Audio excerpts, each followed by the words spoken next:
trust.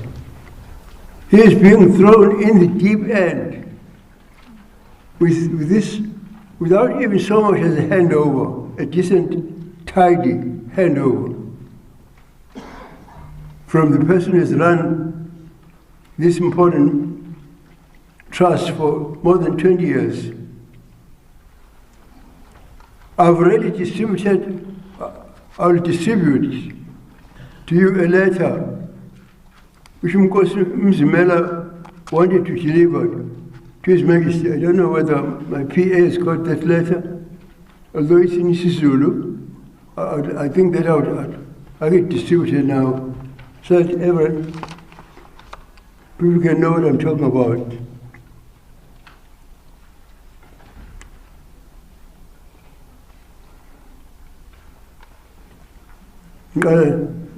Kala na indovukasi nkana natla.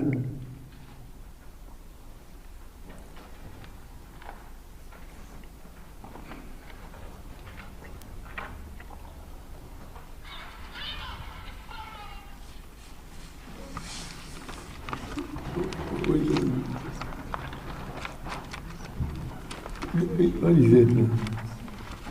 It's not the letter. Not ilungile kodwa nikhipha ilungile ikhishina leyo kodwa ilungile ikhishina leyo kodwa izola bangithumele office. That's a shame.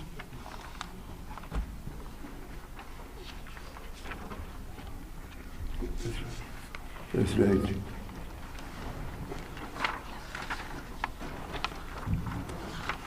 Angazi umuntu ondabuko angangifundela yini.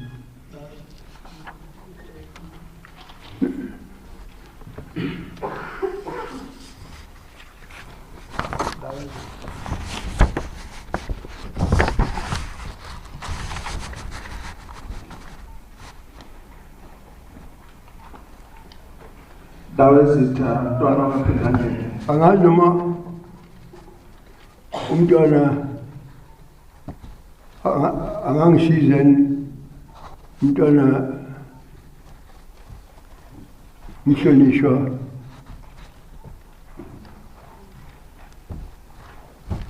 umntwana Dr. Felisizwe. Bachazele mhlawumbe sesiqedile ngesiZulu make masisizulu. Incwadi lena Inkosi Mzimela eyithumela esilweni ngoba isilo sesimqokile.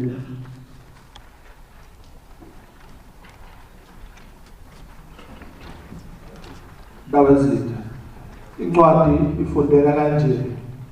Bayede udaba ukuqokelwa esikhundleni sikasihlalo weNgonyama Trust Board. Silo esikhulu ngifisa ukuzwakalisa ukuthokoza kwami ngokuba ngimenywe ongangezwe lakhe ukuba naye mhla ka-29 kuMarch 2023 eZimbabwe eThekwini. Noma yinini uma umuntu ezithola esephambi kwebhubesi uthi ekuthokozela lokho ebe ekhungethwe nawuvalo nokwethuka.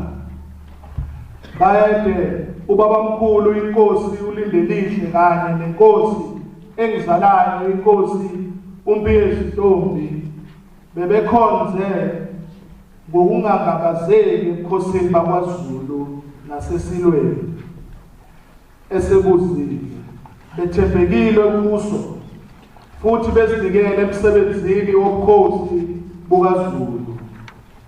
Nami nginikeza imbubo esiqinisekiso sokuthi ngizoqhubeka lapho beshiye khona ngithembeke futhi ngibusebenzele ubukhosi.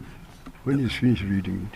Ngizizwe ngithobekile ngokuthenjwa uhlanga lomhlabathi ngokuba lubone kufanele lungiqokele esikhundleni esikhulu kangaka sikasihlalo weNgonyama Trust Board.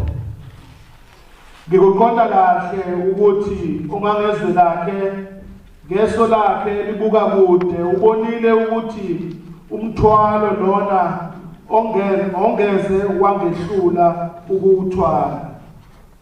Nami ngiyavumelana naso isilo ukuba ngangingeke ngaqala ngaba yilungu lebhodi.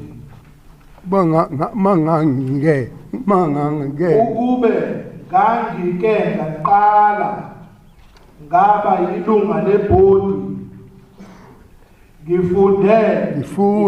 ngifunde ngokusebenza kwalo nokuthi ufanele uthuthukiswe kanjani umhlaba weNgonyama Trust ukuze abantu besilo bazuze ngawo. Bengiyowenza ngempumelelo umsebenzi wesizwe.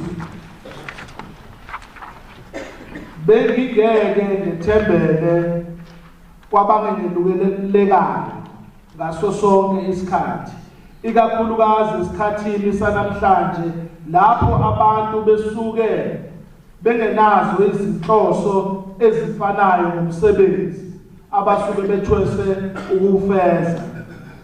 Unembeza wami ungeze wanginika ukuphumula uma ngingadumaza ubayede.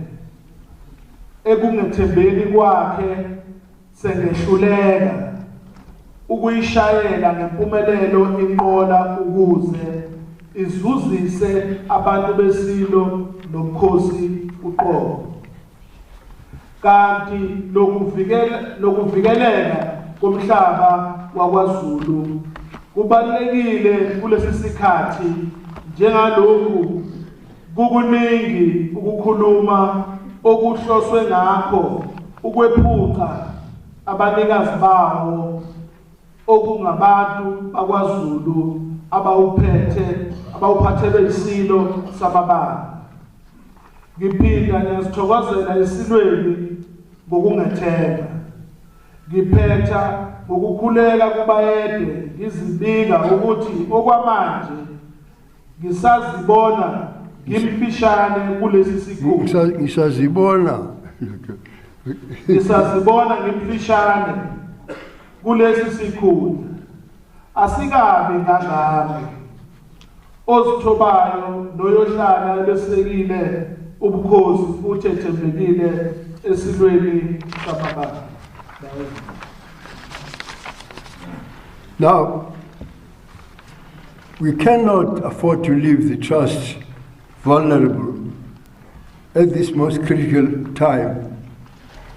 I therefore appeal to His Majesty not to change his mind, but to make provision for a proper handover rather.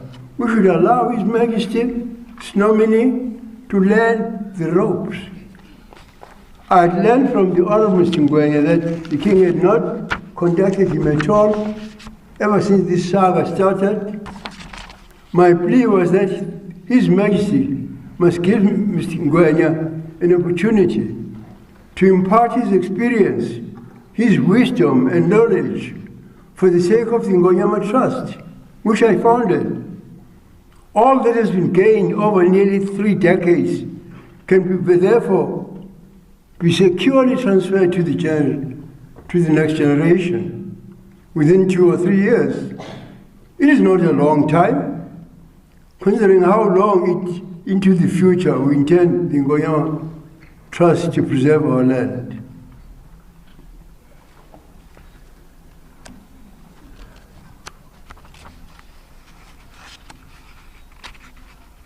I think I'll be allowed here because otherwise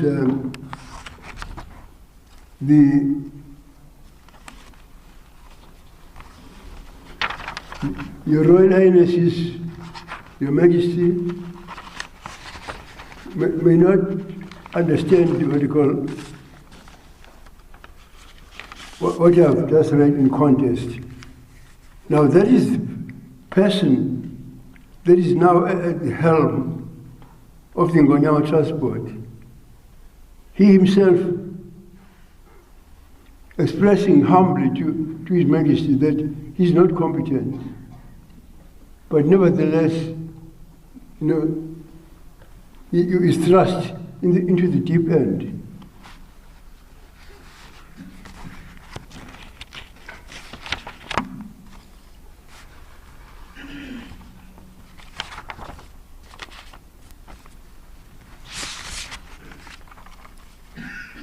I would like, therefore, to say, all the media were given copies of my speech. For almost 70 years, I fulfilled my duty to the nation, serving the King, protecting our inheritance, and fighting for the preservation of our kingdom. I've done this under His Majesty King Cyprian Peguzulu Solomon, under His Majesty King Goodwill Zwelithini Peguzulu, and under His Majesty King Misuzulu Sinqobile Zwelithini. The performance of my duties, Your Royal Highnesses, has seldom been easy and has often come at a very high price. I've been vilified, I've been attacked, threats to my life doing this job. But I've never regretted serving my nation or my king. It has been the greatest privilege of my life. Looking back over every challenge of the past 7 decades, I would never have imagined that the greatest challenge would still lie ahead, as is the case today. We have been attacked by invaders from beyond our shores, beyond our kingdom. We have been conquered and subjected to colonial rule. We have endured political oppression, manipulated divisions, and the fracturing of our kingdom. But we have never had cause to fear that our monarch may be acting against the best interests of his people. Last Friday, on the 26th of May, 2023, I convened a meeting of AmaKhosi of the Zulu Kingdom and spoke for the first time about this fear. AmaKhosi are not the stakeholders of the Ngonyama Trust. They are actually the stakeholders. They are actually the stakeholders of the Ngonyama Trust, and they are the ones who administer the land of our kingdom. I spoke to AmaKhosi as the author of the Ngonyama Trust, as an elder too of the Zulu Royal family, and as someone with a deep concern for our nation's future. I spoke in the presence of the elders of the Zulu Royal family, some of them just around me, and several senior princes and princesses. And I knew, however, that once I had reported on these matters to AmaKhosi, I would have a duty, as I'm doing now, to report to you, to your Royal Highnesses, as members of the Royal House, and explain all that has happened. I therefore announced this meeting even before I addressed AmaKhosi. It's important that we have this space as members of the Zulu Royal House to raise concerns, to ask questions, and fully air the matters before us. It is dangerous for any of us to have incorrect information or partial information and to make assumptions on the basis of such scant information. So what is at stake is just how too important to allow misinformation to muddy the waters. You'll have seen, Your Royal Highnesses, the resolutions that emerged from my meeting with AmaKhosi last Friday. AmaKhosi rejected the appointments to the Ngonyama Trust Board which were announced by the Minister of Agriculture, Land and Reform and Rural Development last week, the Honorable Tau Titiso. They resolved that I should continue as Traditional Prime Minister to the Zulu monarch, because a nation, because I'm beginning to doubt whether it is not the time for me to step aside. Despite the complications I raised, they asked me not to step aside. 30 years ago, after generations of sacrifice, the last pieces of land that remained in our kingdom after our conquest and dispossession stood to be lost by default. Within the 1994 elections, all communal land in South Africa was said to be automatically transferred into the hands of the state. The land of the Zulu kingdom would no longer belong to the people or to the king, but to the government. And that government would be led by the very people who had denied our king a seat at the table during constitutional negotiations towards a democratic South Africa. I fought a long and uphill battle during negotiations, but I secured the recognition of the Zulu monarch in South Africa's constitution. I secured the recognition of the Zulu monarchy in the South African constitution, as well as a signed promise by the African National Congress and the National Party that matters of our monarch and the kingdom would be dealt with after the elections through international mediation.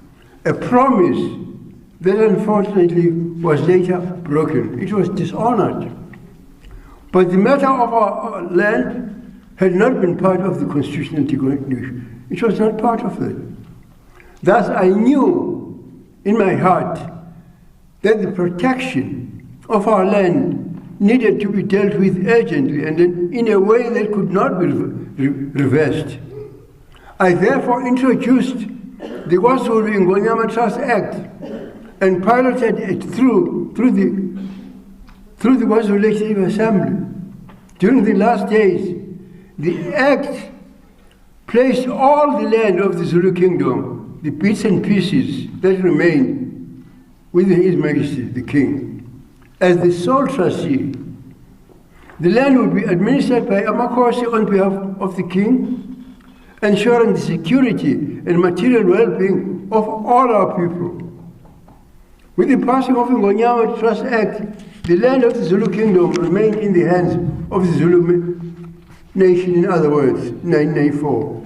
While all the other communal land across South Africa transferred automatically into the hands of the state.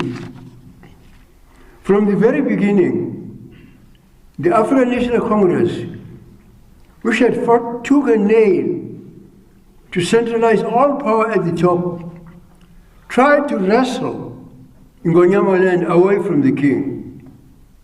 Mere months after the act was passed, I was serving in the cabinet of His Excellency President Nelson Mandela, when a 70-page report was tabled by the Minister of Lands Affairs, and a decision was taken to amend the Ngonyama Trust Act. Subsequently, the Act was comprehensively debated in the KwaZulu-Natal legislature and in Parliament, and in April 1997, the KwaZulu-Natal Ngonyama Trust Amendment Act was signed into law in our Parliament in Cape Town. This law established a board through which the trust would be administered and populated. The board with members appointed by the Honorable Minister for Agriculture and Land Affairs in terms of Section 2A3, in addition to the 8 members of the board that are appointed by the Minister. The board would also include the King as the chairperson of the board. However, the king was entitled to nominate an individual to act on his behalf, who would then serve as chairperson of the board. The task of chairing the Ngoyama Trust Board is necessarily a full-time job. It demands intricate knowledge of law, a keen understanding of indigenous and customary law, and a commitment to be in office every day to manage these complex matters in a hands-on fashion. I was not surprised, therefore, when His Majesty King Goodwill Zwelithini Mangosuthu sought my advice as his Prime Minister, and he decided that the board should be chaired by his nominee instead by himself, because he was given that choice. The wisdom and indeed the necessity of easing the burden on the king in this manner was expressed in the act itself, having made provision for exactly that. I supported His Majesty King Zwelithini Mangosuthu's chosen nominee, who was a former judge, the Honorable Jerome Ngwenya, and supported the King's decision in July 2018 to have Honorable Mr. Ngwenya to continue as his nominee for an indefinite period. It was very clear that the Honorable Mr. Ngwenya was fulfilling his role on behalf of the King and was diligently following the King's instructions. His Majesty, our late King, displayed great wisdom in placing matters of the Ngoyama Trust in the hands of someone with the experience, someone with the skill and loyalty of the former Judge Jerome Ngwenya. Over decades, His Majesty and the Honorable Mr. Ngwenya developed a very intimate insight into matters relating to the Ngoyama Trust land. For instance, how to protect it, as you saw when they tried to impose raids on our people in Ngoyama land, when the matter went to the Constitutional Court, and on how to ensure that the original vision was maintained for the benefit of all our people. My vision, to ensure that the land was maintained for the benefit of all our people. One of the duties performed by the Honorable Mr. Ngwenya as chairperson of the board was to convene a meeting of AmaZulu from time to time on the King's instruction and on the King's behalf, so that His Majesty could brief those who actually administered the land, AmaZulu. AmaZulu knew that when the chairperson of the board, Mr. Ngwenya, called a meeting, it was the King himself who was convening that meeting. In those meetings, His Majesty the King would brief AmaZulu and all matters relating to the administration of land and the Ngoyama Trust Board would be discussed in this way. In this way, in other words, collective wisdom, guided decisions, and the best interests of the people was always put first. We appreciated our late King's leadership. With the passing of His Majesty King Zwelithini, AmaZulu remained secure in the knowledge that the land would continue to be held in trust, and His Majesty, our late King's successor, would remain the sole custodian of the land, as I envisioned it myself when I established it. This sense of stability and certainty was cemented, Your Royal Highness, Your Majesty, when in May 2022, His Majesty King Mangosuthu Buthelezi officially affirmed the Honorable Mr. Ngwenya as his nominee, confirming his continuation as chairperson of the board, acting on the King's behalf, as was the case under his father. Then suddenly rumors emerged after that of changes to the board. Accordingly, when the chairperson of the board, the Honorable Msingwenya, summoned AmaKhosi to a meeting to be held in December 2022, we as AmaKhosi understood that this was His Majesty King Mngosuthu's instruction. AmaKhosi, including myself, traveled to receive the benefit of whatever the Majesty wished to share with us. We assumed, as was the case before, under the previous king. However, the king did not arrive at that meeting. AmaKhosi waited for 3 days to hear from the king. They thought he was coming on the first day. He didn't come. It was rumored he was coming the following day. He didn't come. And they waited for 3 days on matters relating to the Ngonyama Trust, having been summoned by His Majesty himself for that purpose. There was no indication of why the king did not attend, either during the imbizo or afterwards. It is understandable, therefore, that AmaKhosi were very distressed to be treated in this way. We then began hearing rumors of changes to the board, and of His Majesty's office informing the Honorable Msingwenya that he could no longer perform his duties of chairperson as he was no longer the king's nominee.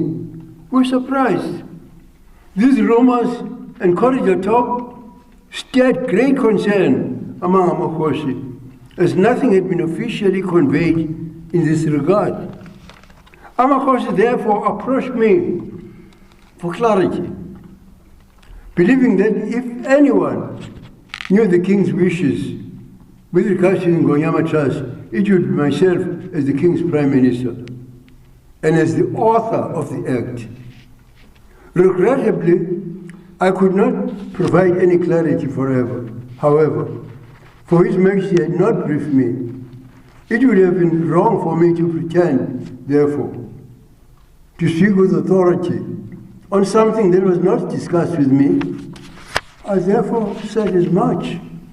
I also said that it was my understanding, in the absence of anything to the contrary from the king, that the Honorable Msingwenya remained the chairperson of the board. Immediately, certain individuals started a rumor through the media that there was some kind of rift between me and His Majesty the King as his Prime Minister. This seemed incredible because our people are unaccustomed. Our people are unaccustomed to the King not taking his Prime Minister into confidence, particularly on matters relating to our land, which is a fundamental priority of the Zulu nation. I was deeply concerned because these rumors had the potential to create uncertainty and alarm in the Zulu nation. Already we had heard through the media that His Majesty had apparently submitted the name of Mr. Jacob Mnesi, a businessman from Mpumalanga, as his nominee to become the chairperson of the board, replacing the Honorable Msingwenya. In fact, I don't know whether my office made the copies. There were copies. I had asked my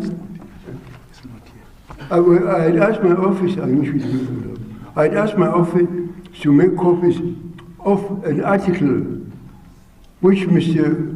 Mnesi published, where in fact he confirmed that the king had indeed nominated him and that he had withdrawn. However, Mr. Mnesi issued that statement saying that he had declined his nomination to the position, citing tribalism. He accused us of tribalism and the fact that he would not be able to do business with the trust if he were the chairperson, as that would be a conflict of interest. He claimed that the Zulu kingdom is poor because effectively the board lacks business skills, opting instead for a Zulu chairperson. Information had also begun to flow to me that a syndicate of illegal miners was trying to infiltrate the board to ensure that they could secure exclusive rights to mine land under the Ngonyama Trust. The stench of corruption that has become so prevalent in our country began to rise around the Zulu nation's most treasured asset, land. As the founder of the trust, I could not stomach the idea that the land would be sold off by anyone. We did not resist the loss of our land for generations, only to see it being taken by outsiders for a few sovereigns. Then, at this time, they began a talk about Inkosi Mzimela as chairperson. When we began hearing rumors that His Majesty the King had appointed Inkosi Mzimela to replace the Honorable Mr. Ngwenya, AmaKhosi were so concerned that they had a press briefing on the 21st of April in which Inkosi Biyela of Mashayizeni pointed out that both His Majesty the King, with due respect, and Inkosi Mzimela lacked experience in matters of the Ngonyama Trust Board, and appealed for clarity over this rumored change in the board's leadership. I had been made aware that from the outset, Inkosi Mzimela had pleaded to his nomination to be withdrawn when the king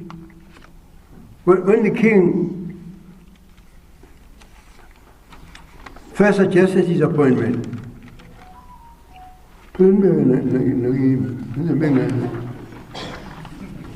He had approached AmaKhosi of the king of the King's district, asking that they bring him to see me. He wanted me to take him to His Majesty, admitting that he does not have the competence to chair the Ngonyama Trust Board. Himself. Inkosi Mzimela himself. In fact, that's how I got that letter he was sending to the king.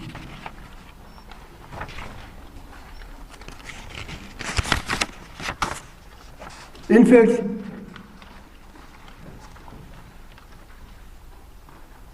where he actually admitted, as you heard, when the prince was reading it here, that he said he didn't have the capacity to run the board, and that it was too much for him, on which basis he asked to be excused for this reason. The meeting that Inkosi Mzimela requested with me, however, was postponed as he was getting married. It was just about the time of Easter.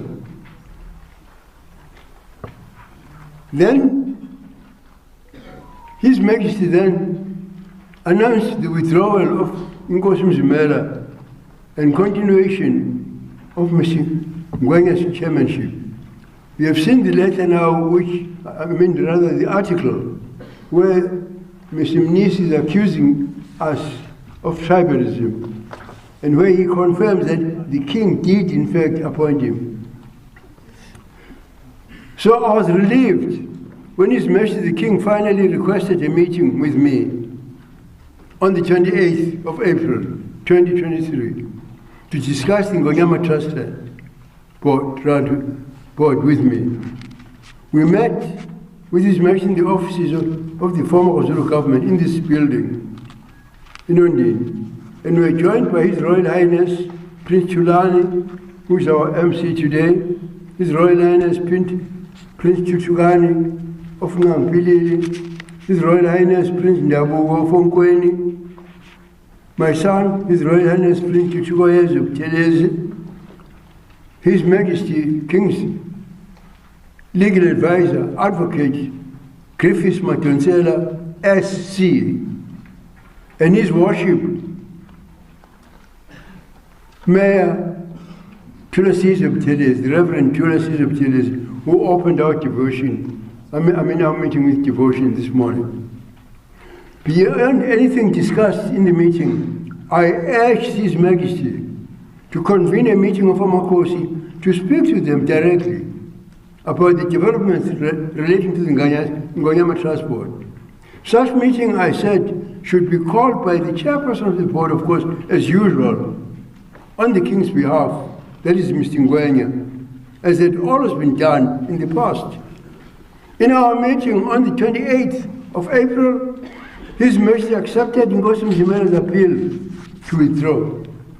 Your Royal Highness is marked there. In our meeting on the 29th April, His Majesty accepted King Nkosi Mzimela's appeal to withdraw as chairperson of the Ngonyama Transport. It was in the presence of all of us that the king he phoned Nkosi Mzimela.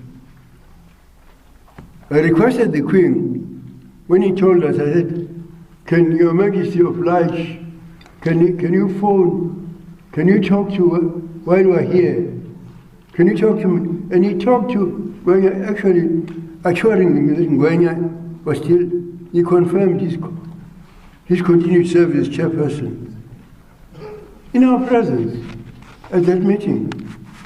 Following the meeting, His Majesty requested that we brief a broader meeting of princes and princesses who were in another room so that his decision could be conveyed. There were some 20 people present in that meeting, including Mr. Jacob Mnisi, whom I didn't know, who had previously been tipped as the next chairperson of the board. In that broader meeting, Your Royal Highnesses, His Majesty announced the withdrawal of Nkosi Mzimela's nomination and confirmed that the Honorable Mr. Ngwenya remains chairperson of the board.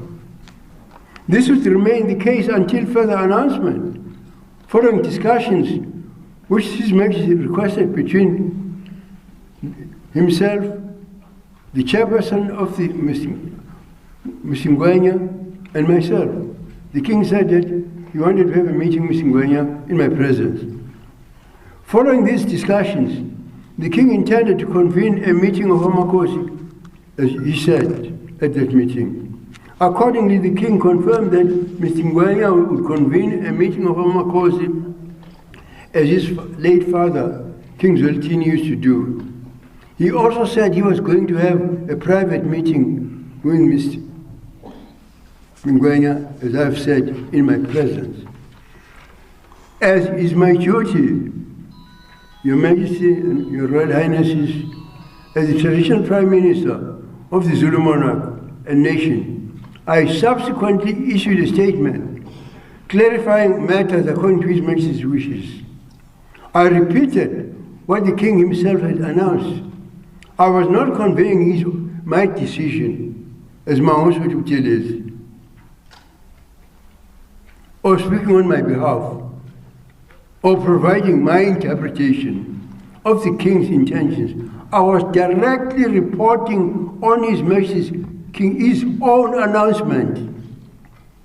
Decisions on the chairperson of the Ngonyama Trust can only be made by the king. Accordingly, it was the king himself who made such decisions, and the king himself who conveyed such decisions. I felt confident, stating that if there was any uncertainty or confusion over the king's own expressed decision, they should be laid to rest by the fact that His Majesty himself had recognized the Honorable Mr. Ngwenya as the chairperson of the board. Shortly after that, the king's announcement was contradicted, to my surprise, and to the surprise of all the people that were present. Just days later, the media reported that His Majesty's decision was not accepted by a spokesman of the Department of Agriculture, Land Reform and Rural Development, a certain Mr. Ngobo. He even said that my position as the Prime Minister of the King was not recognized legally in this country. And that the announcement, therefore, could not come from me. This revived the confusion over the chairmanship of the board. To make matters worse, on the 2nd of May, Inkosi Mzimela appeared before a parliamentary Folio Committee on Agriculture, Land Reform and Rural Development in his capacity, believe it or not, as chairperson of Ngonyama Transport, after he had withdrawn to present the Ngonyama Trust the annual performance plan for the years 2023 to 2024. However, Inkosi Mzimela did not do the actual presentation at that meeting. In his brief introductory remarks, he asked that the Chief Executive Officer of the Trust present the performance plan, because he said he himself, as he put it himself, he had been newly appointed, and the handover had not yet been done by the outgoing chairman. In other words, there was not even an opportunity for ex-Judge Ngwenya to hand over to Inkosi Mzimela. Following the presentation by the Chief Executive Officer, in response to all the questions and concerns raised by members of the committee, Inkosi Mzimela asked to be allowed to respond later, at a later date. After that, he said, and I quote him verbatim, he said, the handover by the outgoing chairperson, quote unquote. It was clear, Your Royal Highnesses, that Inkosi Mzimela recognized that without a proper handover, indeed without being brought up to speed on all matters handled by Honorable Mr. Ngwenya for the past 20 years, he, Inkosi Mzimela, would be out of his depth. He'll be out of his depth.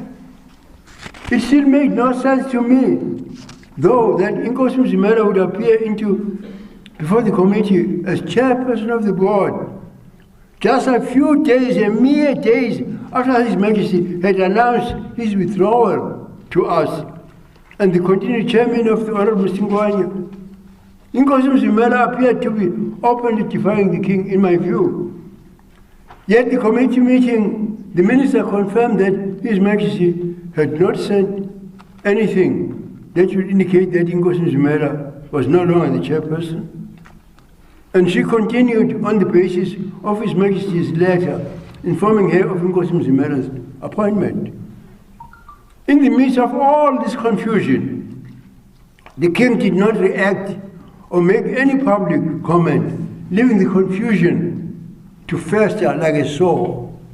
I hope to gain a better understanding from the king in the meeting that he had committed to have me with me and the Honorable Mr. Ngwenya prior to his calling the meeting of Amakhosi. As matters stood, the perception was clear that either the king had been misleading me or I had been misleading the nation on what the king had decided. I was finding all this extremely difficult to understand the king's actions. Then a meeting is set up for the king and Amakhosi. The meeting that the king should have had with me and the Honorable Mr. Ngwenya did not take place. That was never done. Before the king had even suggested a date for the meeting, we heard that the Department of Cooperative Governance and Traditional Affairs was arranging a meeting for the king of Amakhosi. How? These meetings were always arranged by the chairman of the board, Mr. Ngwenya, on behalf of the king. But suddenly the government stepped in. You know, in Ngonyama Trust, as I did when I initiated the legislation in 1984, was actually the sole custodian and the sole trustee. So this was utterly unprecedented. As such meetings are always be called by a chairman of the board and should thus have been called by the king himself or on his behalf by his nominee. The Department of Culture had no role in this matter, had never had any role like that before. Moreover, Mrs. Bongile Mdletshe, who communicates between the King's office and the Premier's office, announced that the date for the King had already been set for 9 May 2023. I also heard this through the media. It was not conveyed even to me. His Majesty the King then wrote to me afterwards, when it was already announced, informing me of the meeting with the Makhosi and requesting that I should attend to support me as it is my duty to do so. I immediately responded to His Majesty with due respect, expressing my very serious disquiet that this meeting had been called without us having met first or having discussed anything as you had agreed. I also expressed concern that by sidelining the chairperson in such an unprecedented way, by having called her to convene the King's meeting with the Makhosi, His Majesty was deepening the uncertainty and confusion, considering that he had announced, the King himself had announced that the Honorable Mr. Ngwenya was the chairperson on the 28th of April and has spoken on the matter since. Rather, had not spoken of the matter since then. Under the circumstances, I could not understand, Your Royal Highnesses, what role I could play in a meeting convened by Cocter when the King himself was not providing me with consistent information. I asked the King to look mercifully on my confusion and asked to be excused from the meeting, as I could not be involved in something that was being handled incorrectly in front of me. As a matter of courtesy, with due respect, I then informed the Makhosi that I would not be attending that meeting on the 9th of May. On the morning of the 9th of May, I received a message from His Worship the Mayor of Zululand, who opened the prayers this morning, indicating that His Majesty wished to come and see me at Kopindangeni, my residence, after the meeting with the Makhosi here. His Majesty arrived accompanied by His Royal Highness Prince Vanana and His Royal Highness Prince Simpiwe, both of Kwamenya, and were joined by the elders. I made sure that Her Majesty here, King Cyprian's widow, Her Royal Highness Princess Togo, the widow of my cousin, the late Prince Israel cousin, was there. I made sure that His Royal Highness Prince Philemon Kachelendo Dinzulu, my first cousin, was there. I made sure that His Royal Highness Prince Chuchukani of Nangpilile and my nephew, a son of one of my half-brothers, Mohani Buthelezi, before the King arrived in Kopindangeni. The elders were informed by me, and I made sure that they were there before the King arrived in Kopindangeni. Because, you know, because of the confusion of all these things, being told this and then the following day a different thing, I felt that the elders of the royal family should be with me when the King comes, so that he should not just be myself.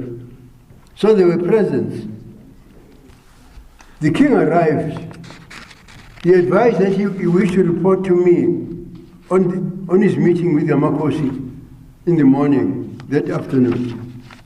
The King related that in the meeting he had announced the name of Nkosi Thanduyise Mzimela as his nominee to the Ngonyama Trust Board in terms of Section 2A, 3A of the KwaZulu-Natal Ngonyama Trust Act. Accordingly, Nkosi Mzimela replaced the Honorable Mr. Ngwenya as chairperson of the board, to my surprise. Responding to the King's briefing, I expressed concern in the presence of His Majesty, Her Majesty here, Her Royal Highness there, His Royal Highness Prince of Prince Philemon, and Prince Chuchugani, I responded in their presence, in the presence of His Royal Highness here, my son, that this matter had been handled, over the way this matter had been handled, and there have been inconsistencies in communication which created serious confusion and distrust within the Zulu nation itself. His Majesty's response to me, to my concerns, he said, "Ngizokulungisa ndaba ezinje." And then he left. I felt strongly that the king should take the nation into his confidence at that point, to put to rest now any wrong speculation over what had transpired. I therefore indicated to His Majesty that if an Mbizo was not called, I would be compelled to call an Mbizo myself as Traditional Prime Minister to the monarch and nation, as I once did during the lifetime of his late father. Amakhosi who administer the land of the Ngonyama Trust and those who live on the land were entitled to know what had happened. Today, I'm fulfilling my duty as the Prime Minister of the King and nation to inform you as the members of the Royal House and descendants of the founder of this nation, King Shaka, King Pandi.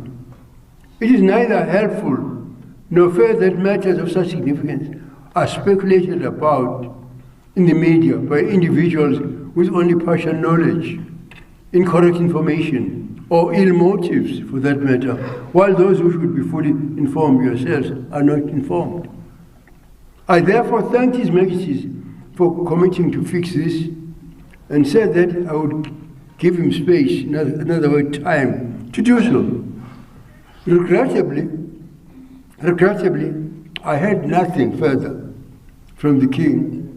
In fact, I tried repeatedly over the next few days to contact him without any response.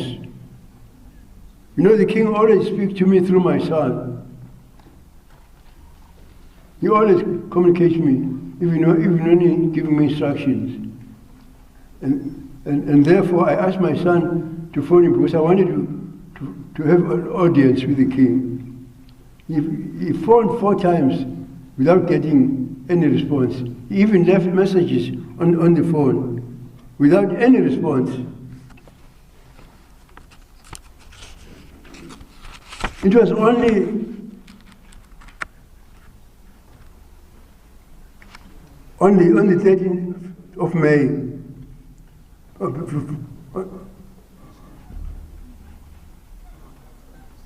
that the king sent a message to me to say that he was requesting a meeting with me. So I traveled. I then traveled to Devon, to Bali on Sunday, 14th May. I asked two former members of the Ngonyama Trust Board, in other words, people who served in the board, to join us, and both of them are lawyers. One of them was Advocate Linda Zama, and the other one is Advocate Zeta. Both of them had been members of the board. Then my advice on the position of the chairperson. In that meeting, at the Zimbabwe Hotel, where the meeting took place, I spoke very plainly to His Majesty the King. I said that my great difficulty is that I'm the author of the Ngonyama Trust. It was my vision. It was not established by the king, my late king, but by me. And the trust has been continually threatened. Since its inception, the trust has been continually threatened. Indeed, threats of the trust continued exists even now. It's under threat. It will be foolhardy, therefore, to believe that our land is safe. and Your Royal Highness, that's how I thank you for being here, so that I could convey all this information to you with my own lips. The fear that welled up in my mind was that I had information that before the end, that before the meeting rather of AmaZulu on the 9th, His Majesty had been seen at a hotel in Mhlanga with 2 provincial leaders of the African National Congress, and that I've got their names. And it was at that meeting where it was decided that the meeting of AmaZulu must take place on the 9th, and that it should not be convened by Mr. Ngwenya anymore, and that it should not be convened by me. And that Cocta should instead be approached to convene the meeting. This was very clear when the meeting of AmaZulu of the 9th of May was attended for the first time by the MSc of Cocta, the Honorable Ms. Bongile Sithole Mloyi. It was unprecedented that Cocta, even at that level, should have anything to do with meetings of the Ngonyama Trust in more than 20 years.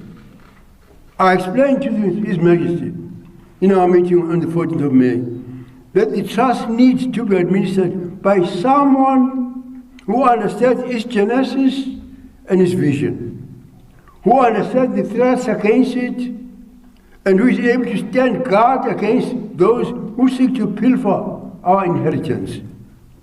And this is why I had supported the Honorable Mr. Jerome Ngwenya serving as chairperson for all these years, because of Mr. Ngwenya's decades of experience.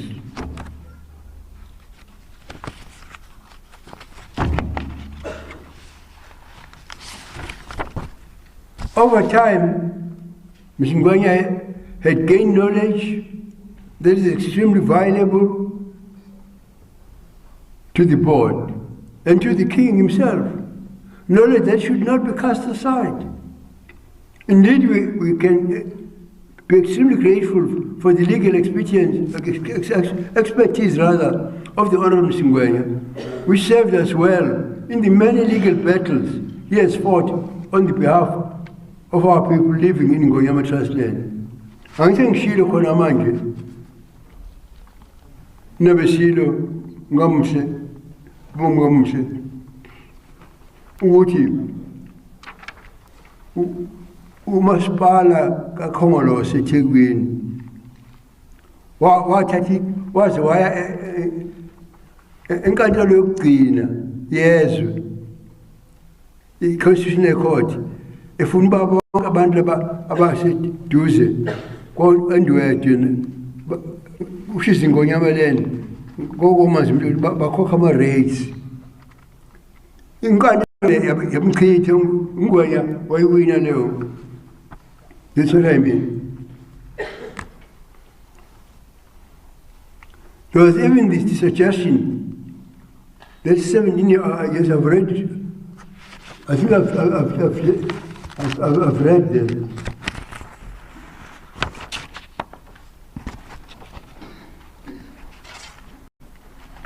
So my plea at that meeting was that His Majesty must give Mr. Ngwenya an opportunity to impart his experience, to impart his wisdom and knowledge for the sake of the Ngonyama Trust. All that had been gained over nearly 3 decades can be securely transferred to the general generation within 2 or 3 years. It is not a long time, considering how long into the future we intend the Ngonyama Trust to preserve our land. I mean, Nkosi Mzimela himself had said that he would be happier if he was only thrust into the deep end after a few years. He himself said he didn't have the capacity. At that meeting, I told you that I invited Advocate Linda Zamo, who had previously been a member of the board. She spoke at that meeting, Linda Zama emphasized to the king that there are many technical issues and a myriad of legislation associated with the board, such as Public Finance Management Act, that need to be complied with.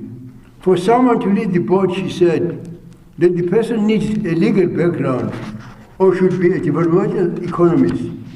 She reiterated that it was not, I was not imposing a candidate on His Majesty. She was not imposing a candidate on His Majesty, but rather pointing to a process to manage the transition. If the transition is not managed, she warned that opportunists will seize the opportunity to capture the board. Then I told you, Your Royal Highnesses, that I also invited Advocate Zeta, who also had served in the board before, a lawyer too.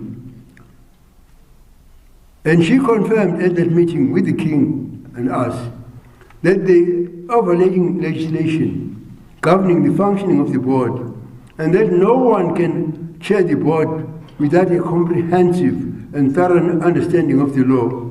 In this regard, the Honorable Msingwenya, as a jurist and a former judge, has been unparalleled due to his vast experience and extensive knowledge.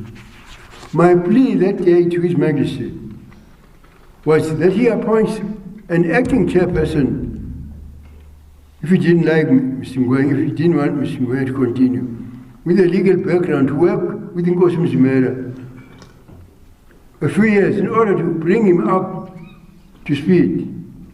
I said that it would be much better even if Mr. Ngwenya continues as acting chairman, just for a couple of years, while the King's appointee, Nkosi Mzimela, was learning his ropes. Throughout our meeting, the King, His Majesty, did not say yeah or nay to what I was saying. He didn't respond in so many words. He walked out without any response with His Royal Highness Prince Msimpiwe and His Royal Highness Prince Banana.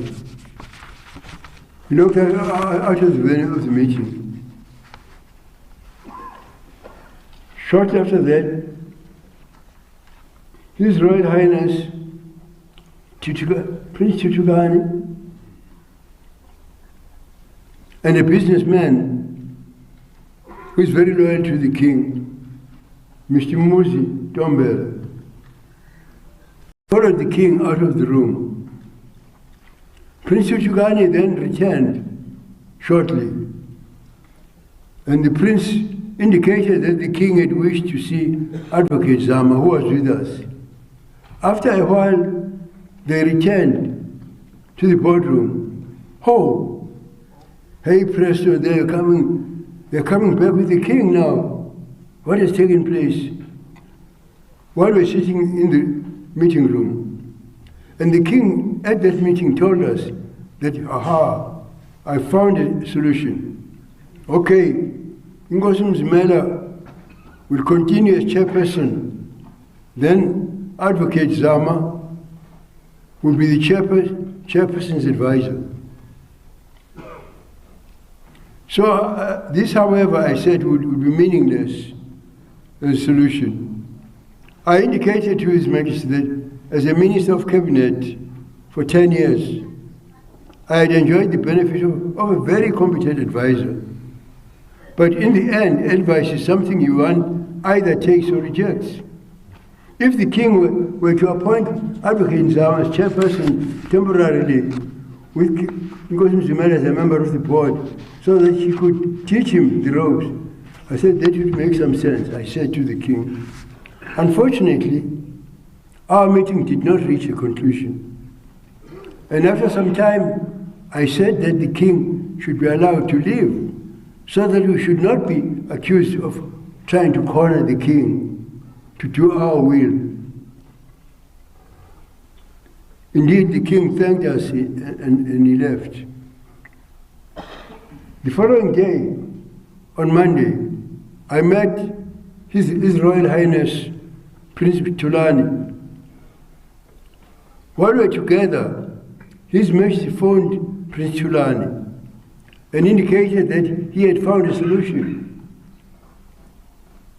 He then conveyed that he intended to take over himself. He is going to chair the board himself, the king, while Nkosi Mzimela would be his deputy. In terms of legislation, however, the vice chairman of the board is appointed by the minister from among the 8 board members that the minister appoints. There is no provision for His Majesty to appoint a deputy chairperson. I pointed this out.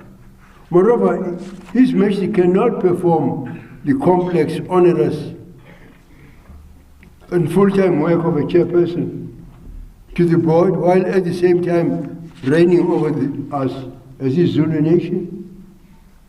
How could His Majesty appear before a parliamentary committee and have politicians criticize him, and have any Tom, Dick and Harry throw any vituperative expletive at him?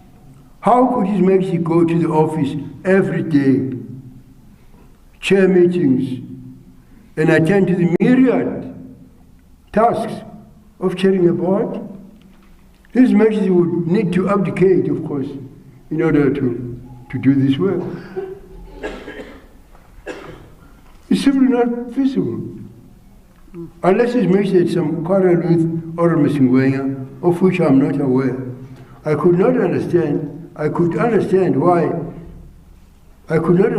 he was so determined to completely remove him with no handover period and no opportunity for the Honorable Msingwenya to transfer the enormous store of knowledge and experience he has gained to the next chairperson of the board. Then, Your Royal Highnesses, I now want to deal with external factors influencing decisions. I was aware, however, that there is more afoot here than meets the eye. It appears that Mr. Mnisi, who wrote this article, the businessman who was tipped to become the king's nominee, announced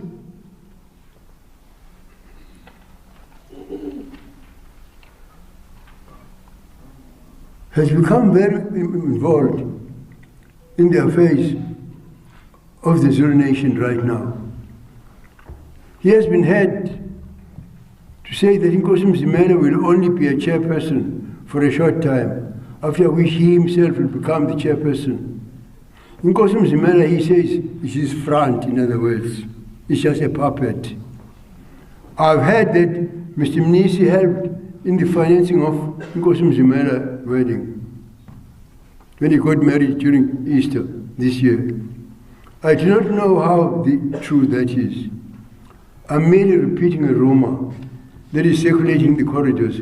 I cannot vouch for its truthfulness, but I thought I should share it with you.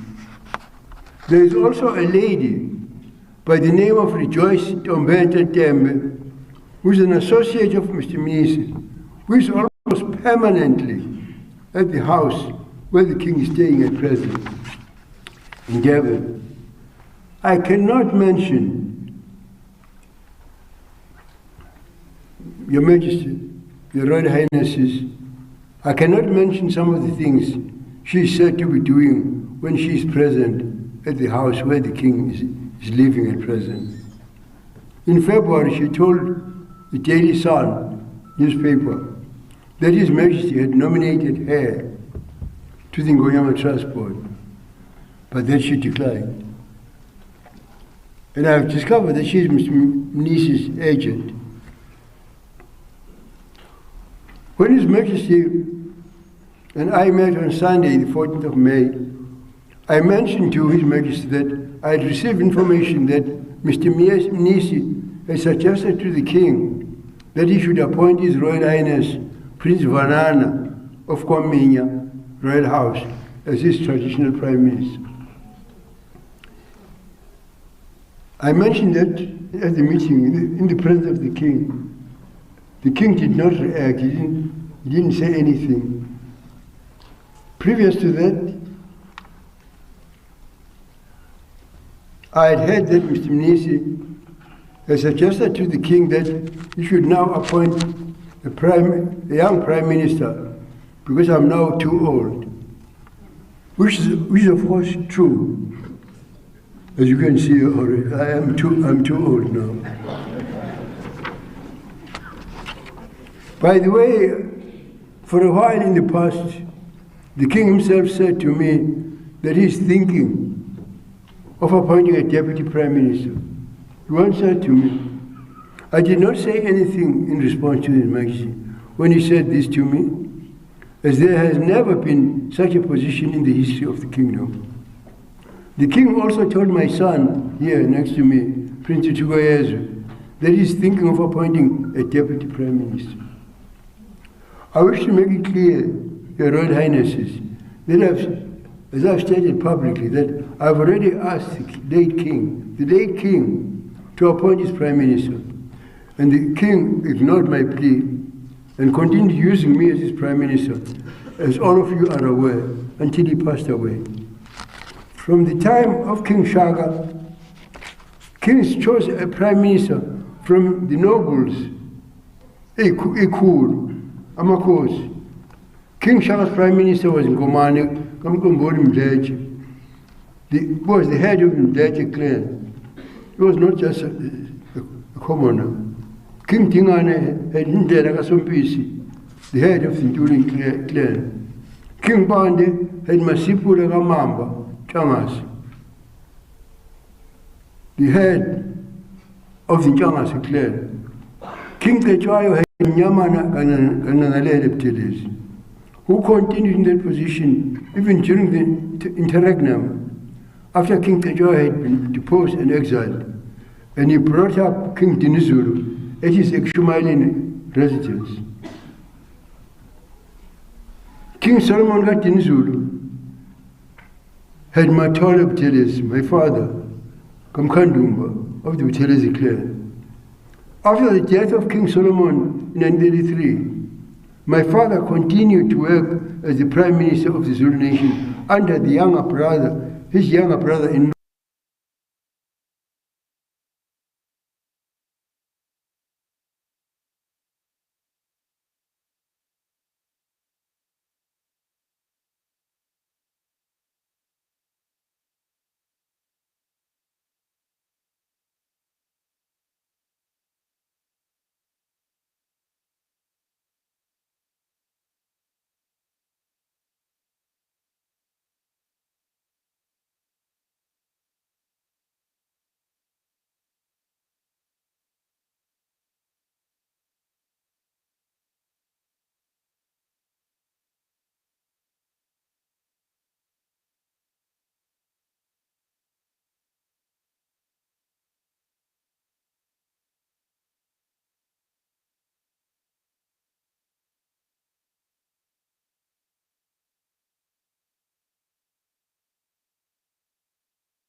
As traditional Prime Minister to the Zulu monarchy nation, or that I had asked the King to release me, or that the King himself had asked me to step down, because none of this has any basis in fact.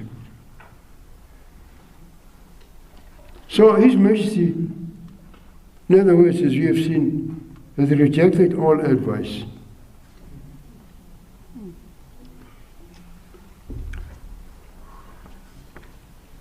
But the rumors of a rift, His Majesty and I gained traction when an article was published containing the details of a letter written to me by the King on the 17th May 2023. I don't know whether my office, whether they made copies of that letter, because It's not yet. coalition. No, it's not yet. Yeah? It's not yet. Yeah? I equal. Not yet. Kodwa kusho lokhu ilays kuphela office. Khona bafika la. Bengihlabezi njengalena nje umnusi ayikho la. Zena ngisho singazi ngisho ukuthi.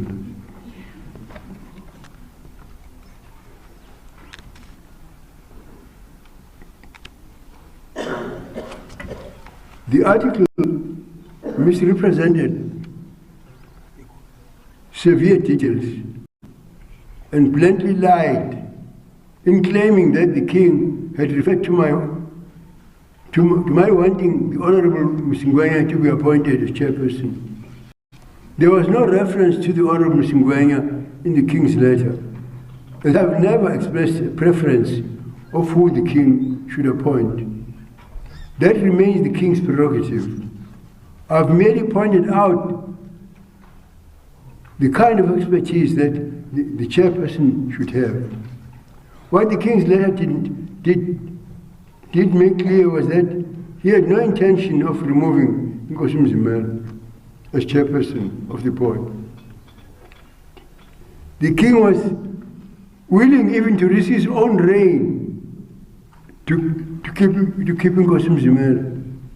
I had indicated to the king that I could not sign an affidavit before me in the cases that had been brought by Prince Magade and Prince Mbonisi, which were due to be heard by the High Court in a few. It was heard, in fact, I think yesterday.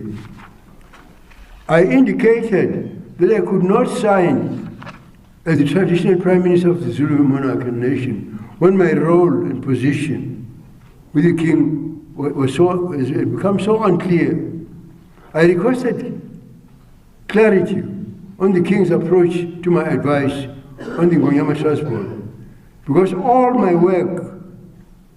all my work, I cannot stand by and allow the land of the Zulu kingdom to be sold in front of me in broad daylight. There was also the problem that I was unable to reach His Majesty and wondered whether he was distancing himself from me, and I asked him that question. Moreover, there was a rumor in the royal court that there were two white lawyers who traveled by jet to Devon almost regularly from Mpumalanga province, who are Mr. Jacob Mnisi's lawyers, and that they dealt with all the correspondence of the king, including even the document that appointed the chairperson of the Ngonyama Trust Board, that it was drafted in Mpumalanga and the king just had to sign. The king, in his letter to me on the 17th of May, indicated that he would forego my affidavit in the case brought by Prince Magade and Prince Mbonisi, despite the fact that his legal team had warned that the case would likely fail without my affidavit. The king would rather risk his reign than change his decision on the chairmanship of the Ngonyama Trust Board. And there are implications of the king's decision, because this raised fundamental questions on whether His Majesty is being held to ransom by individuals who are salivating to get their hands on the Ngonyama Trust land. The board is made vulnerable by removing legal and technical expertise from the helm. There are rumors of bribes being offered and strategies developed to ensure that the rich inheritance of the nation, our land, can be taken from us for the enrichment of a corrupt few individuals, a coterie of illegal mining. If they succeed, our king will have sold out our land. He will be selling the very ground on which we have our homes to someone in another province who accuses us of being tribalistic, as he states in this article.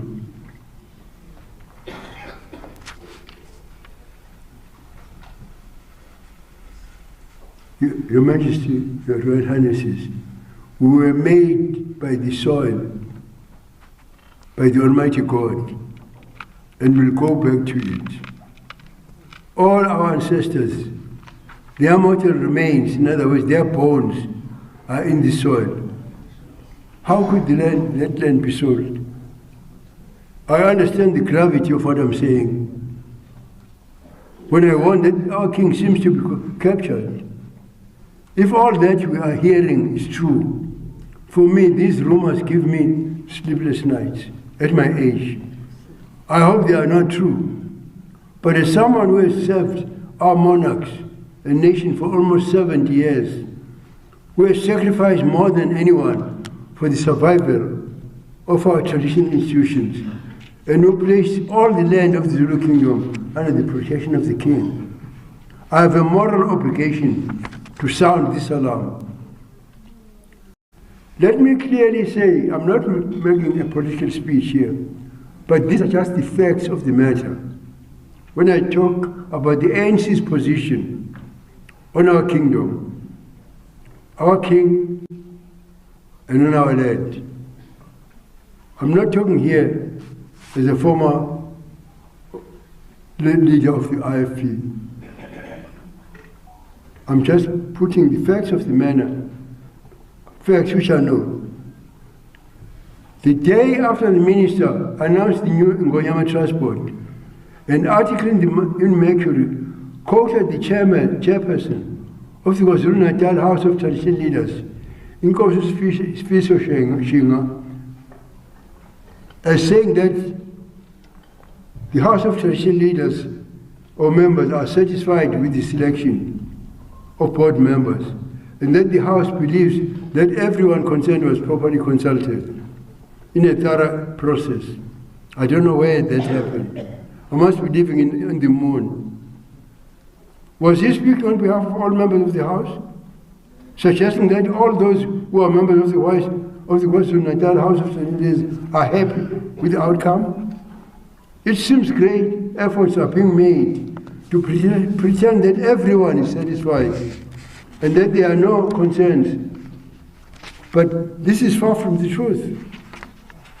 In the days leading to my meeting with the Makosi last Friday, I was informed by several Makosi that they had been contacted by Nkosi Shinga, who urged them not to attend my meeting, the meeting that I had called. We also learned of SMSs which were sent by officials of government from the Department of Cooperative and Government and Traditional Affairs, warning Amakosi not to go to my meeting. We should not be surprised, for the ANC has made it clear over these years that it wants to take the land of the Ngonyama Trust away from our people. It is worrying that the king is taking advice from Minister Tidiza and to the leaders of the ANC. Apart from the broken promise of international mediation to address the position of our king, and apart from Mr. Jacob Zuma, when he was an MEC, going behind our backs to ensure that the constitution of KwaZulu-Natal was not certified by the Constitutional Court, a further promise was made in the year 2000 that Chapter 7 and Chapter 12 of the Constitution would be amended to protect the role, powers, and functions of traditional leaders. That commitment by the government was made to the Committee of Traditional Leaders of South Africa by an ad hoc committee just before the first local government elections. The committee was chaired by His Excellency Deputy President Zuma and acted on the instructions of President Mbeki and Cabinet.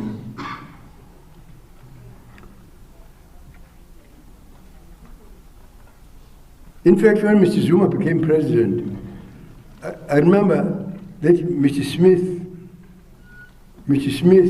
Peter Smith, a member of parliament, asked Mr. Zuma, since he was the chairman of that ad hoc committee, which promised to amend the role, powers of tradition, he asked him, why does that undertaking not been carried out. And as you know, Msholozi, he just smiled and he said, oh, well, that was not, what do you call it? It was just a recommendation.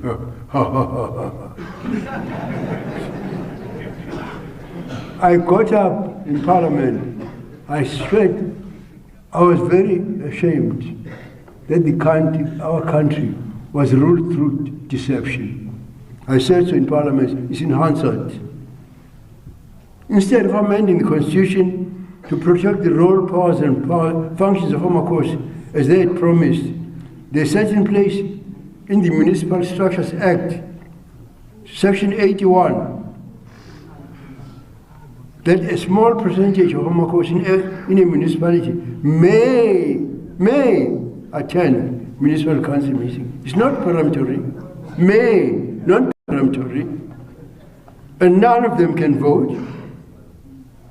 And municipal council must hear what they have to say, but they are not obligated in any way to take their views into account when making decisions.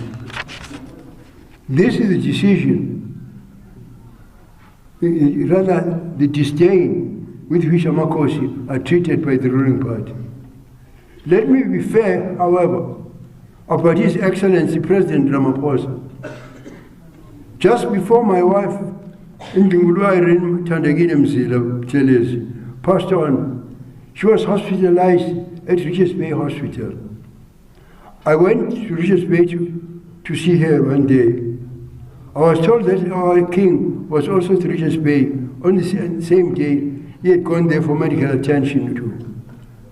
I then learned whilst there that our President of the Republic, His Excellency Mr. Ramaphosa, was addressing a meeting of Pentecostal Church in Mpangeni, and that later there was going to be a talk between him and the king on the Ngonyama Trust land.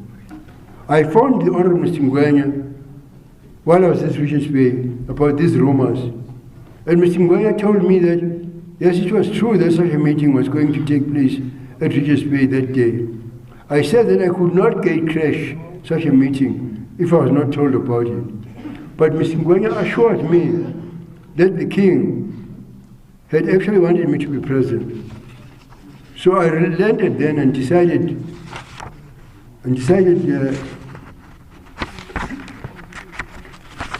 to stay at Richards Bay. The meeting between the king and Mr. Ramaphosa was scheduled for 4 o'clock that afternoon. We stayed at the hotel. We stayed at the hotel from 4 p.m. with His late Majesty, Ngonyama Zultini. The president was not arriving until about 8. He was with Mr. Babuya Kulu. He arrived at 8, and the king was a bit restless. He wanted to leave, and I begged the king. I said, he has already spent so much time, we might as well stay. President Ramaphosa said that he wanted to assure the king that he should not be concerned about the Ngonyama land when they state that the ANC government is going to pass legislation on the possible expropriation of land without compensation. President Ramaphosa assured the king that they are not eyeing the 13% of land that is in black, that is held by black South Africans, including Ngonyama land. This was said in the presence of Mr. Ngwenya, myself, Nkosi Patizwe, Kiliza, and Mr. Ntanta Mtaga. The president was Mr. Muyakulu.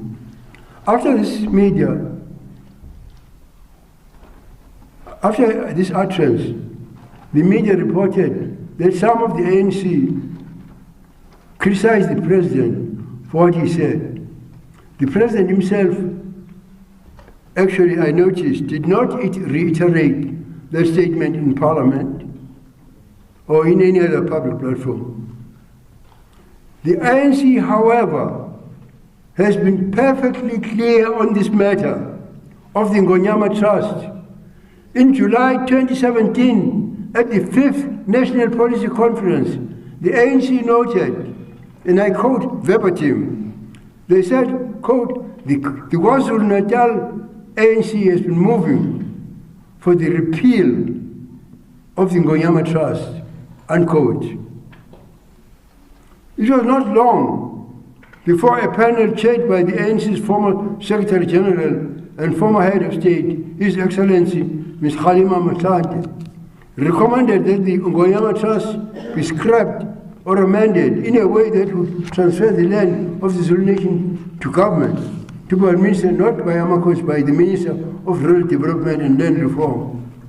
Our king, in other words, should be stripped of his authority and prevented from exercising his royal duty as custodian of the land. He would effectively be reduced to a ceremonial figure within a kingdom that is no longer a kingdom.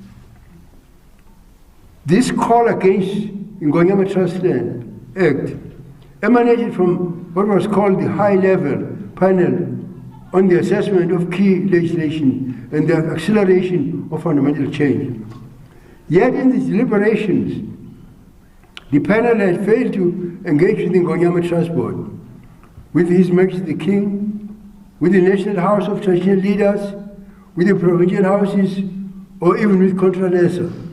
And it made no attempt to speak to the originator of the Ngonyama Trust Act to better understand why the Act is in place and why it is needed. That is myself. In light of the panel's recommendation, the Ngonyama Trust Board invited former President Motlanthe to address the board and AmaZulu to explain the panel's reasoning. But the invitation was never accepted. Instead, during the ANC Land Summit on May 2018, Ms. Motlanthe launched a scathing attack on traditional leadership, calling traditional leaders village tin pot dictators, quote unquote. Not a single leader in the ANC spoke up about that. No one contradicted Ms. Motlanthe or called him to task.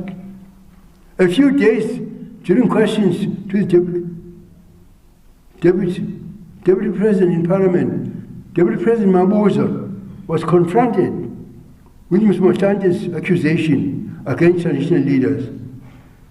Ms. Mabuza neither contradicted nor corrected it, but simply confirmed that a draft bill was in place to remove land that is administered by traditional leaders. 18 months after the high level, mark that, last Your Royal Highness, only 18 months after the High Panel's recommendation to scrap the Ngonyama Trust Act, the Presidential Advisory Panel on Land Reform and Agriculture declared in its report that the Ngonyama Trust Act, and I quote verbatim, quote, is a clear violation of the Constitution, unquote. You see, I'm not politicking, as I told you. I'm just putting the facts of the matter. It's also recommended that the act be repealed, and I quote him verbatim again, that government should immediately assume responsibility and custodianship of the trust land and administer it on behalf of its citizens. Ngiyabona that amakhosi angayisemhlanganeni wami, that amakhosi were not, efforts to prevent amakhosi coming from the government side. You know, you see, you must see that in the context of all these efforts.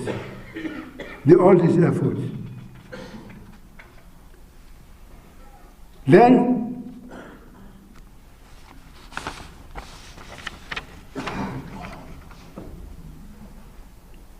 Your Majesty, Your Royal Highness, Your Royal Highnesses, I've given you, I've distributed this already to see the kind of people that the Minister of Land Minister Titiza has put. This lady, Lisa Del Grande,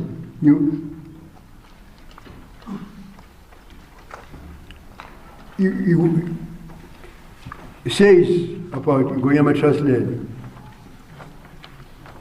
She said the history of Ngonyama Trust lands can be traced to the native reserves created by the British colonial government, a product of Anglo-Zulu and Anglo-Boer wars.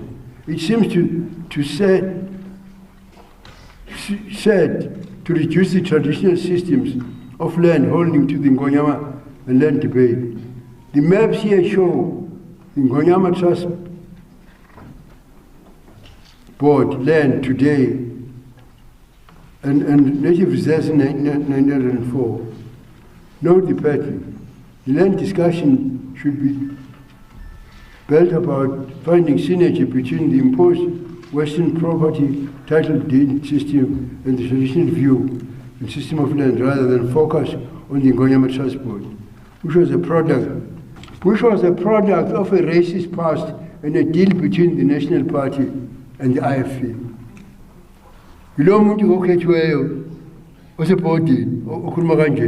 There's another statement, I don't know, I think that, so I'm let down by my officer. I did distribute another statement by her. She belongs to a certain organization called AFRA. And even there, she suggested, here it is. She suggested that she's a member of the Association for Rural Advancement.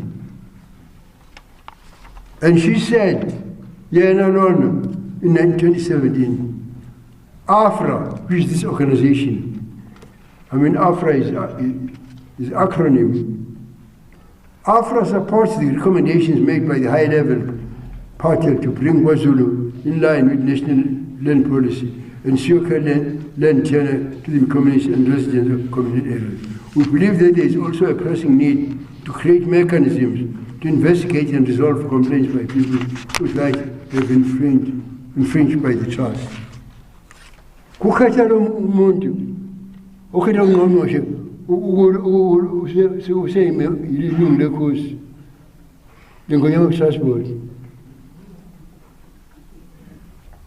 you see the efforts that were made?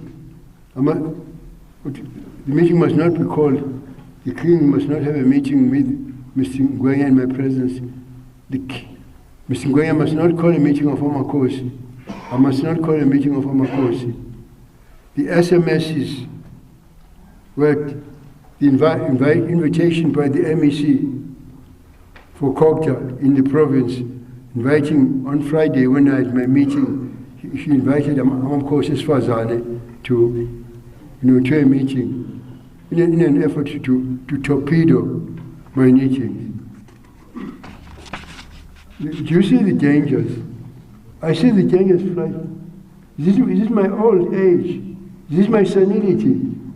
That I see this red light flashing? Is it just because I'm old? I don't know. The following year, in May 2018, this same person, a member of the board, who has just been appointed, he said that the Ngonyama Trust Board, and I quote verbatim again, he said, is a product of a racist past and a deal between the National Party and the NIP. I ask, how can someone serving on the Ngonyama Trust Board be so grossly ignorant of the trust genesis? Or is this simply propaganda? And this person is employed by Kokta that sent SMSs telling Amakos not to come to my meeting last Friday. And Inkosi Ushinga, that Amakos should not come to my meeting on Friday. I, as Chief Minister of KwaZulu, I introduced this law. It had nothing, absolutely nothing to do with party politics. The Assembly was well within its rights to pass such legislation, and we neither needed nor sought permission from the National Party government because I torpedoed the Bantustan system in this country, when I rejected independence. Whenever, you know, some of the politicians here, especially in the ANC here, they always try to say, I'm a Bantustan leader. KwaZulu was never a Bantustan, because I saw to it that it didn't become an Bantustan. And in doing so, I protected the citizenship not only of the Zulus, but of other Africans, because that was the end of that nonsense, of that dream. The act was passed in broad daylight and underwent all stages of processing. There was nothing clandestine about it. There was no deal being struck with the National Party. What would the National Party get to gain in any case? One can ask, if this amendment is made, what will they gain? There was no mention of land or trust in any of the democratic negotiations. I challenge Ms. Del Grande to back her repugnant claim with evidence. Is that a member of the Ngonyama Trust Board that Mangosuthu say that everything is honky-dory, everything is okay? And then all the members of AmaKhosi of Melana Naleli Port catch away. Is this the kind of board we must now accept to make decisions about the land I placed in trust for our people's benefit? What can we expect from a board like this?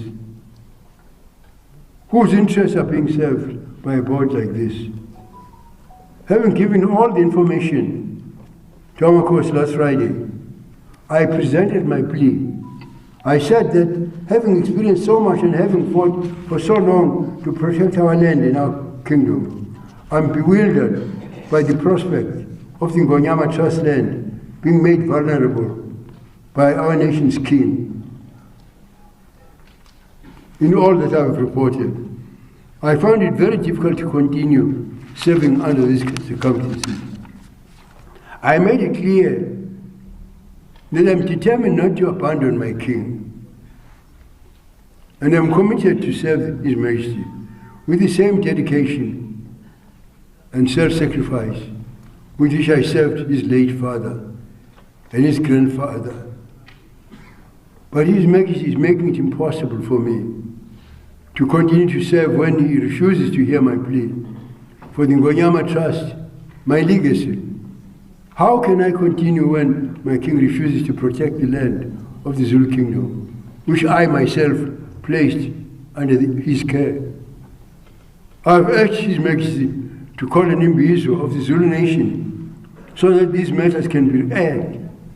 I am glad to hear that the Majesty has berated me in the royal court in my absence, that he has now accused me that I'm not signing the case, the affidavit in connection with the case that actually is in court, in the Pretoria High Court, which was taken there by Prince Mbonis and Prince Magadi, and that the king said that I'm now in cahoots with them.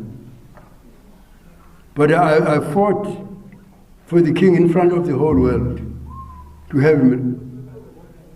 He said that, I fought for him, for his position, that I can be accused now merely because I refused to sign that affidavit, that I'm now in cahoots with the people that are against him. Can you note if your heart, if that was said to you and done what I've done for the king, what would your heart be? How do you feel in your hearts? I've done everything in my power to protect the king and to ensure that His Majesty ascended to the throne in line with the wishes of his late father and our late regent, Mntanenkosi Mantombi, the Queen Mother. But if His Majesty will not allow me to protect the land belonging to our kingdom, I then do not know what role I can play anymore. I need advice from you. When I created the Ngoyama Trust, I made the king the sole trustee. No more than that. I didn't say that it was the king's farm, or that he is now the owner of the land. He was the trustee, holding the land on behalf of his subjects, us, for our welfare, without questioning the authority of our monarch. It is necessary to say that our voice as the king's subjects holds weight. It's important we speak up when we see cause for concern and when there is danger ahead, a threat against our land. We have an obligation, I think, to plead our case, as I think I have done. The only thing, Your Royal Highness, I'm a very frank person, that I would like to say to you, frankly. I know that last time we had a meeting like this of royal members, they did not come. There were many things I talked about. I even told about the fact that the king was not living in the palace and so on. But you all shut up. I hope that you are not going to do the same today. So iminyaka cishe amashumi ayisikhombisa ngenzela umsebenzi wami. Ngikhonzile futhi esilweni. Njengoba ngisho Buthelezi kade babonza. Unqengelele uShort uthi he was the senior advisor of King Shaka. Ukhokho wami. Umnyamana wabutha inkosi Dingane engikhulutshwana ibutho lakhe. Kodwa uzo okonodwengu kulapho ndini okonodwengu kulapho onodwengu kwezakala ingane zenkosi ekhala. Hawu dliwa yini ingane zenkosi? Inkosi yabuza ingane zami zakhala zonke kwenze njani? Hawu sebezobika abantu kuthiwa ishawa umnyamana. Inkosi yabiza bonke abonke naye umnyamana. Yathi mnyamana kusukela namhlanje nguwe uyise ingane zami.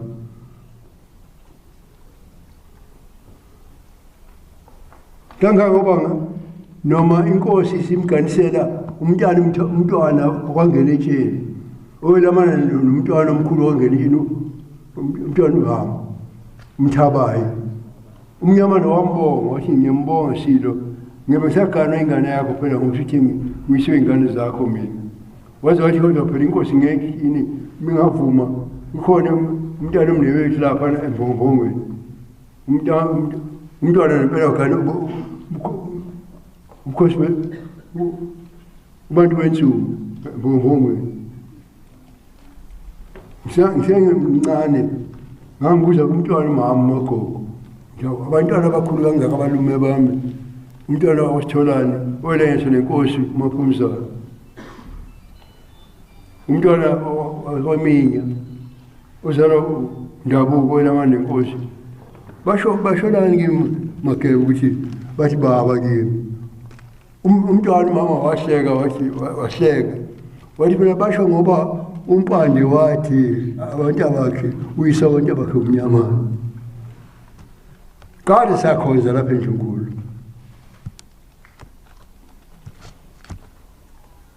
Kuningi ngizama ukuvikela ngamafethu. Ngilela ubukhosi bethu. Bangathekaziswa. Ngikwenza ngikhonze esilweni umzawa wami ngonyama Cyprian ngokuzulu kaSolomon. Ngaphinda ngaba nguNdunankulu weSilo Mjombane inkosi iGoodwill Zwelithini kaBhekuzulu yona inkonzo yami le inkonzo yesilweni uMisizulu uqobile kaZwelithini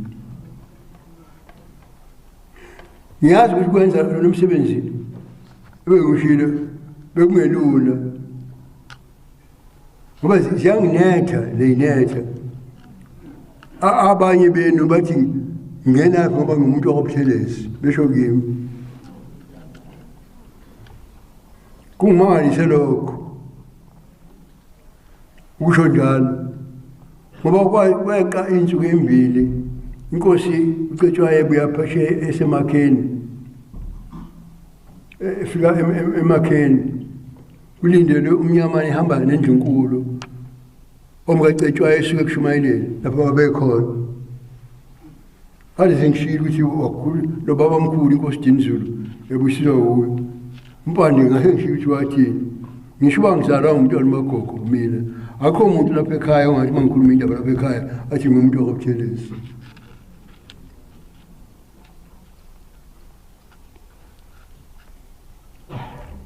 unqangelele umnandi ngamonde ejoza indlovu zakikho nobamba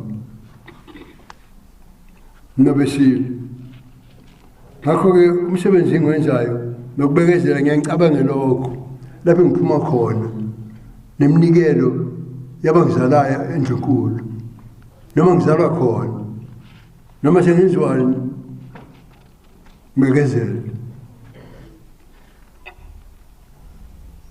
ngasho ukuthi ngikuvamisile lo msebenzi ufana nokuthwala uthayela kunomoya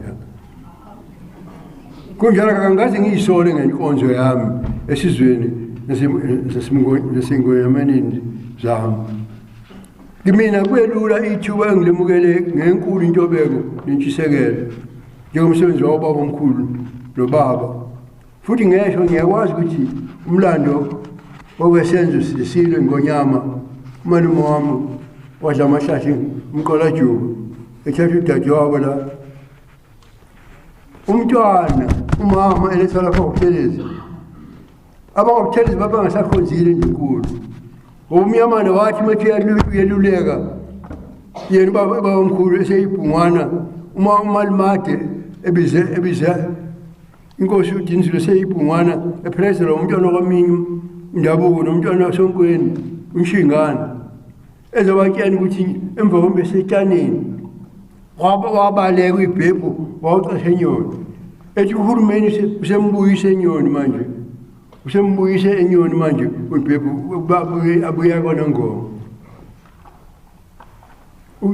umama ngosuthi wavevezela wathi ngeke ngathi izinje zakhozo ubaba ethangeni njengoba kwathi kusuka emakheni kwakhiwa undile olumashikishikana lapha emadlangana izikhulu zonke zezobingelela osekethwayo amathambo lapho abakomanjazi bafika babulala omunye umuntu ogaza inkosi Cetshwayo ethangeni njengoba wazafela lapha yilokho kwakuthukishelisa ubaba omkhulu Dinizulu umnyamane-ke nangaleso sikhathi wayese esekhulile wathi-ke esilweni njengoba ekhulile wathi mntanami kungenzeni ukuthi umuntu uma ehola isimaku sakhe ngoqotho uthi ungasishaya akubuke inganisho isimaku samandisi lesi hayi musukusho lokho ukuthi ngeke eze lapha phindi umama ngawathi ngeke kwenzeke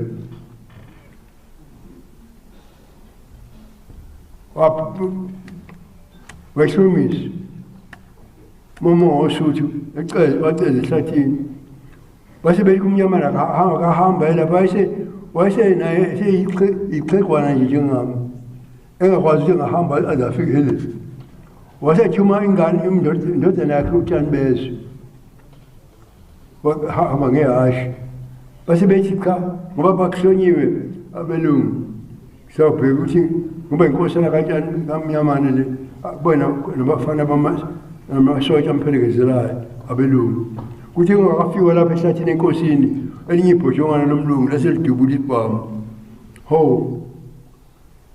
uThani bezwe bangashonga isizolo nenkosi akubuyele emuva okungcono bangafikile ishile elinye ebuthweni kulino neshuthi makulumane labaxosha kuthe kuyikhona indawana kusechithweni lakhathala ihashi letshani bezwe babafica laba alinye ishingana kulaba abantu babaxosha bathi akakwazi utshani bezwe ishuthi makulumane wathi lapha enzeni umntakamnyamane umnyamane wayesethi cha sengigeza izandla sikhonzile nje inkulu ngigeza izandla angikuphende lokho kwenziwe inkosi manje ukusoma kanje yonke impi yenkosi ibiphethwe yimi iphakwa yimi kodwa ngiyathi abantu bakwaButhelezi abakubona bama bavela benkosi bangahamba bakuluma inkosi yokuthi wathatha indodana yakhe emzini wakhe ensukazi uMathentaba eyintanganye nenkosi uDinizulu wathi hambani inkosi wakhetha indodana yakhe uSimelwana kwaNhlonga wathi uma inkosi ihambani wase abantu abaningi bethe umnyamane bakwaButhelezi sebembuka inkosi ababesaya-ke ababesaya ukuyokhonza endlunkulu kwaze kwakufika isikhathi sekuphethe umalume wami ngonyama uNkalajuba waxabana yena uMakulumane xabana nomntwana omkhulu wakwaMinye umntwana umnyayisi uMbethi bebanga indoda yakwaMaqede bathi biza inkosi beze namabhazi nocelemba bacishe babulala phambi kwayo yehluleka inkosi yathi ayazi ukuthi ngasiza ubani yena ishuthi uMakulumane wathi phela lo muzi abanikazi bawo ongakwaButhelezi phela basebhadi lapha endlunkulu inkosi yathi pho ubani khona nakwathiwa uMatholo wathi inkosi uNkalajuba ngizombiza mina wathi aphela inkosi asazi noma uyovuma ngoba phela wasemakhosikhosi sibalokhuza Lord Kimberley sibathi ayikhulu lezi zingakhonzi endlunkulu ubaba kuthiwa uButhelezi wambuyisa waziwici bengqabukana phakathi abanye bathi ungathi wakhonza kangaka endlunkulu kodwa wasubongwa ngembi ngawenzani khona ubaba uMatholo wathi cha ngizokuya mina mangibizwe inkosi ndlunkulu umntwana wayehleka ethi baba sezintombi ubakhipha amakhwilitha ogogo omcecetshwayo okamaganda okamkhayiphi osuthu behloba ngoba bantwana behleka bethi lo muntu kanti yini ahlotshole indlunkulu bathi kana kumnyamana lo beshubaba ngosuku lokuqala ubaba wathi cha ngeke ngikhulume le ndaba maniphethe ikhali hambani noye lapha kusasa ningasaphethe lutho nempela beze bangasaphethe lutho lolo daba walikhuluma baba walinquma ebuza ishuthi uMakulumane balalivuna lo Maqede lo maphisa efika wathi kuyenzeni ukuthi ungqobe liyalahle uma siqhamuka umbili omusha ishuthi uNkulunkulu wayephe okukhulu kuhlakanipha akekho umuntu othembe ngayo emlahle ngeqala wathi kuba uMathole mntakamnyamane umuntu wathi emlahle ngeqala wathi mntakamnyamane umuntu uyacangatha njengensimbi ngabe ngiyancangade ngibuyele phansi ngikubona because of justice and justice elahle yena unsuku uthi umntwana waye ekhetha isicathulo phambi komne wabo uNkalajuba inkosi yakhuluma ukuthi ngibonile ngale ukuthi hayi uma bakwaButhelezi bengabuyiseli endaweni yabo lapha ekhaya because bangaphelele yushuthi uMakulumane lethi wena umxosisha ngesitholo uthi inkosi ngonyama yathi hawu ngani ngizokuthiwa uMathole inkomo zakhe zingaphezu kwezami lo uthi umntwana wayengaboni ukuthi uyamkhomba ngibona isixoxo C8 Makulumane kanti esho ukuthi usho umuntu wesifazane Kwasekhulelwa umntwana wenkosi lapho umntwana makhongobelana emithiso yisoko lakhe. Kuleso sikhathi kwangavumi ukuthi abantu abenkosi ukuthi bagane abantu nje. Manje umnewabo ke njengoba wena inkosana Isilo uNkolajuba wasethi ngizomnika umatholo. Nobaba ngisho ukuthi wayekhala lapha ethi awu kodwa pho sasengike umuntu sike washaya ngondinisa la. Ngabukana phakathi umuzi enjinkulu abanye bethi ushiya kwenza isigodi sikamatholo. Angavuma angabulalela ukusho inkosi angakhe but angavuma bathi ngani khona lokho kwabo besho mama inkosi kusho ayayithukuthela ikhufuka lapha iqanda intabeni engasemva kwasenyokeni ihleli yothi thukuthele bese ibuyele yasibiza intathawo umama isithi ngifuna ukalima tholo ngesethi umama awu lebese umuntu omdala umuntu ungakanani lo muntu bese singaca inganomuntu owethu ngoba babevuka ibambe bobabili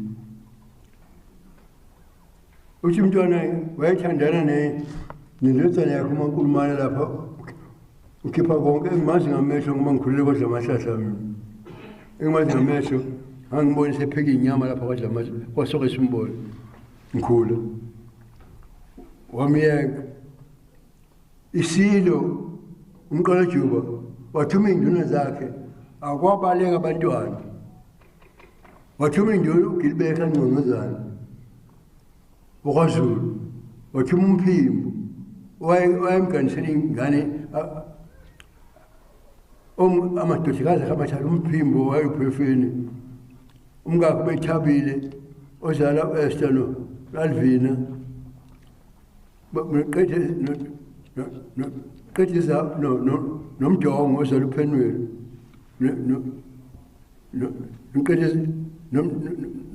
nqedisa abanye nomjongo ozala uThulubheke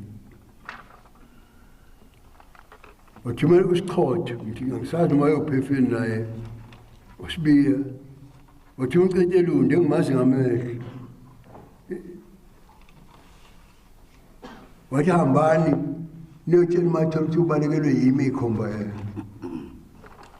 awahambi sibazana leyo nto eyingihluphe noma sengihluthuka inhliziyo ukuhlupheka kwami nalapha sezinginethi inethi kazi zinginethi ukusebenzela ubukhosi kube yithuba kimi engilemukele ngenkulu intshobeko nangentshisekelo futhi njengomsebenzi wakwethu futhi ngeke ngiyakwazi ukuthi umlando owesenzo sesilo njengoba sengibulandile uma ngibuka emuva ininga ngenselelo ngazinye kule minyaka engama-70 edlule ngikhanda ngicabanga ukuthi ngangakaze ngicabanga ukuthi kwakuselinkiyankiyeni engaka ngaphambili sesihlaselwe ngamahalanjonjo manje aphuma ngaphandle kwemingcele yezwe lethu sanqotshwa sagqilazwa amamhlophe imithetho yamakoloni sephucwa izwe shoshozele iswe incindezelo yombusazwe ngolwesithathu mhla ka-26 kwintaba ngamema umhlangano wamakhosi ombuso kaZulu ngakhuluma okokuqala ngalolu valo amakhosi abanini bengonyama trust abakade umhlaba wenkosi yibona abaphethe umhlaba ubukhosi ngakhuluma yikho ngizotshena nina enobukhosi mngamuhle njenkulu nabesilo nabezitha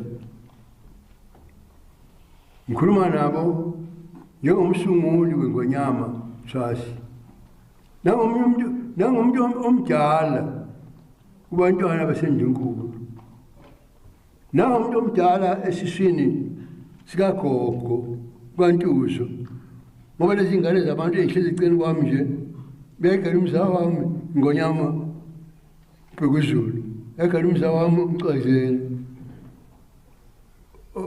osale ngonyama Solomon olanya so nawo belanya umagogo bobabili lokhu kukhuluma ukushofuzwayo ukuthi ngena apha mina ngakho-ke ngakhuluma Ndunkulu wawukhona mkaMhlinzi Ndovukazi Ndunkulu nani khona khuluma namakhosi ololudaba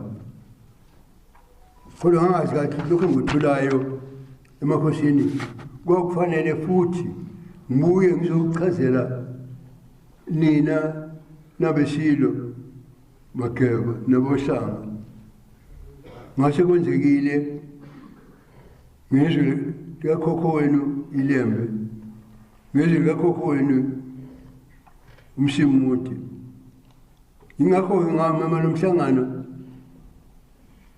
ngaphambi kokuba ngikhulume emakhosini kusemqoka ukuthi siyindunkulu kufanele sibe nakho lokhu ubonisana mayelana nalokho okusina kujeqeza kukhona okusina kujeqeza sibuze umbuzo sikhiphe konke okusenhliziyweni zethu ngalesi simo esibhekene naso kuyingozi kuba noma ngubani phakathi kwethu ubafunzwe ongelona iqiniso noma kusabalaliswe kwengulwe inkhuluma phezulu ngakulungile ukuthatha inqumo kusukela oseyithebeni okuthanda ukuhlephuka phambi kwethu lesi simo esicayi ngesidinga uba simimilike ongelona iqiniso amanzi agcine edungekile evele eneyibhidi angithi nje kwedlula enqumeni ezenziwe ngamakhosi ngiyathemba noZulu nizibonile inqumo ethathwe emhlanganweni wami namakhosi ngolwesithathu olwedlule ngolwesihlanu olwedlule amakhosi akuchitha ukubekwa kwengonyama transport entsha laba babekiweyo ukuthi ayivume abakwemukeli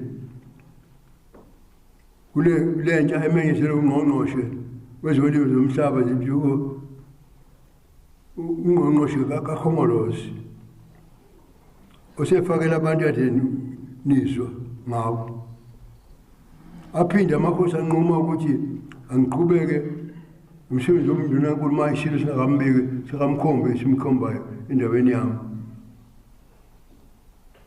lamakhosi anquma phezu kwenkinga engangibabikela zona njengoba sengibikile amakhosi futhi anquma ukuthi angisayini intatimende eyifungelweyo ama-affidavit ecaleni isilo esimangalele ngomntwana umbonisi nomntwana esimakade njengoba ngathi angisazi ukuthi ngisengundlunankulu ngaphi ngangingabukene usayini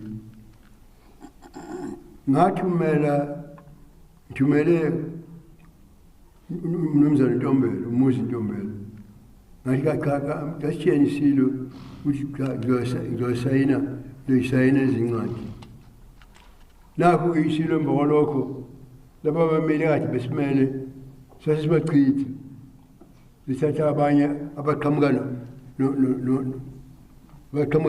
nomnisi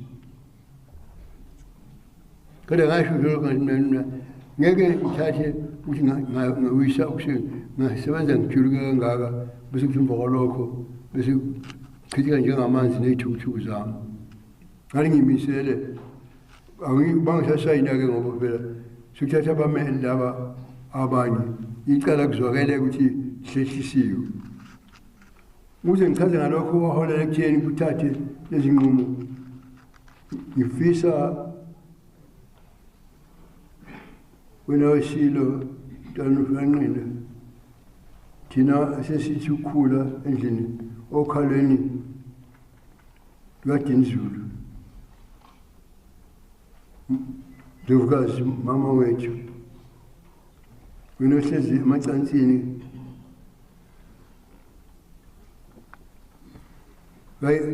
kagogo wethu nomvimbi wena kaDinizulu ohlezi emacansini kagogo wethu kwantuzo ohlezi emacansini kamalumekazi wami wakaMathathela ohlezi emacansini amzawami indovukazi uJezengani uThomozile ukaThayisi kusho ngichaze-ke owenza nabesilo nawuthathela izinqumo isizwe samaZulu niyazi noko safa sivikela umhlaba waso ngishaba abakithi insizwe ezilishumi zafa kithi kwaButhelezi sikamnyamana ngempi yamangisi nangempi yakomandlakazi iningi lethu lapha endlini linokhokha abawe empini umntwana udabula amanzi elinye ikhaya ngoba nabantwana babephaka babehamba bempini unompondo washo mina umpondo udabula amanzi kampani umbulalo wey'ncingo yasambane ngoba engenancingo sisizukulwane zalabo bayibambishisa yapholela ezandleni bevikela ukufa kuba ifa lethu elingaphezu kwawonke umhlaba omusha kaZulu ungathathwa eminyakeni engamashumi 30 edlule emva kwezizukulwane ezazidela amathambo lezi cucwana zomhlaba ezasalayo ngaphansi kombuso wethu emva kokunqotshwa nokuphangwa kwezwe ngesikhathi kunokhele ngo-94 umhlaba wamakhosi eningizimu wonke umhlaba wezizwe zonke inhlanga lezi elikhuluma ezinye ilimi wawuzodluliselwa ezandleni zikahulumeni umhlaba wombuso kaZulu wawusethi zona ezocucu nawo wawuzoba njalo uphele kuba ngowesile ube wahulumeni lo hulumeni wawuzoholwa yibo kanye labo bantu abenqaba ukuba isilo sibe nesihlalo ngesikhathi ikhulunywa ngekusasa lelo kudingidwa udaba lomthethosisekelo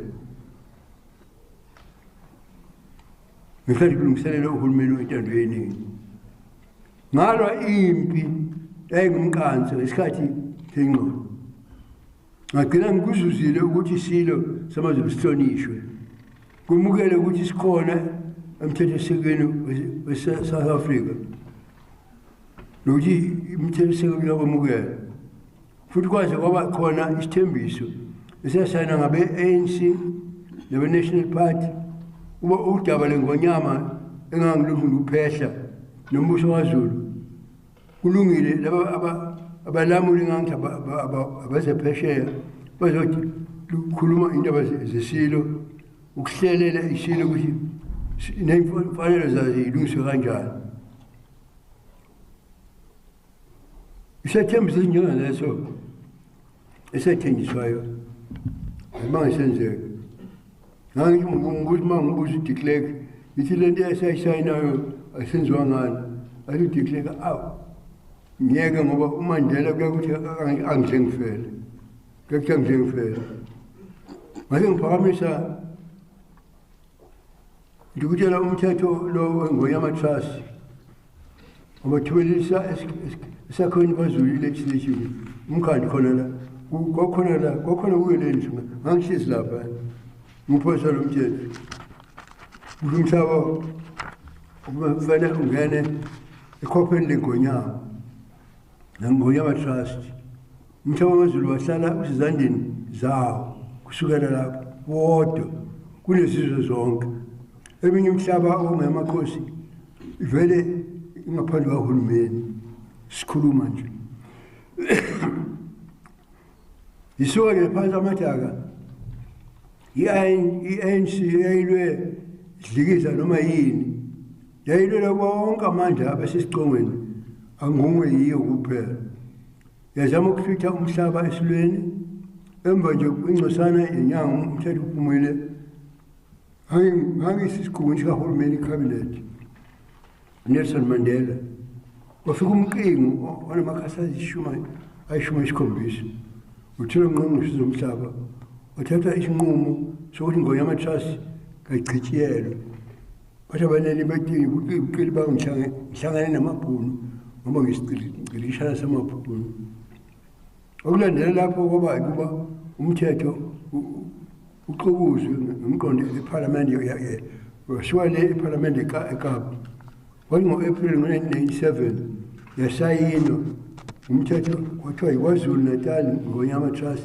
Amendment Act bayichibela ngokuthanda kwabo lokho abafuna bakuqhozayo basala bangakwazi ukuqhoza yakhetha ibhodi ezosebenza indaba zebhodi ungqongqoshe wezolimo nomhlaba waqoka amalunga leyibhodi ngokwey'miselo zika-Section 2A phezu kwamalunga ebhodi angu-8 ibhodi yayizoba futhi nesilo sibe ngusihlalo nokho isilo sanikwa uba sibe ne-option yokuthi sikhethe uma sifuna uba usihlalo wansuku zonke noma sikhethe umuntu abesihlalo umsebenzi oba usihlalo-ke webhodi ngokuphoqa ngumsebenzi owenziwa nsuku zonke njengoba kade ngisho lo msebenzi udinga ulwazi olujulileyo ngomthetho udinga uba ube nokuqonda okunzulu ngomthetho wesintu nomthetho othinta amasiko abantu futhi lo msebenzi udinga umuntu ozoba kuwo nsuku zonke nsuku zaphuma udinga umuntu ozozibambela mathupha zonke indaba ey'neselelo ney'nkinga nsuku zonke kanjani ngimangale-ke lapha isilo umjokombana esemukela isicelo sami wasenquma ukuba usihlalo kube ngezomkhombo hhayi yona siqu inzila kalwazi noma kade ebona isidingo sokuba umthwalo ungabi sesilweni kwashicilelwa emthethweni owahlinzekayo uba kwenzeke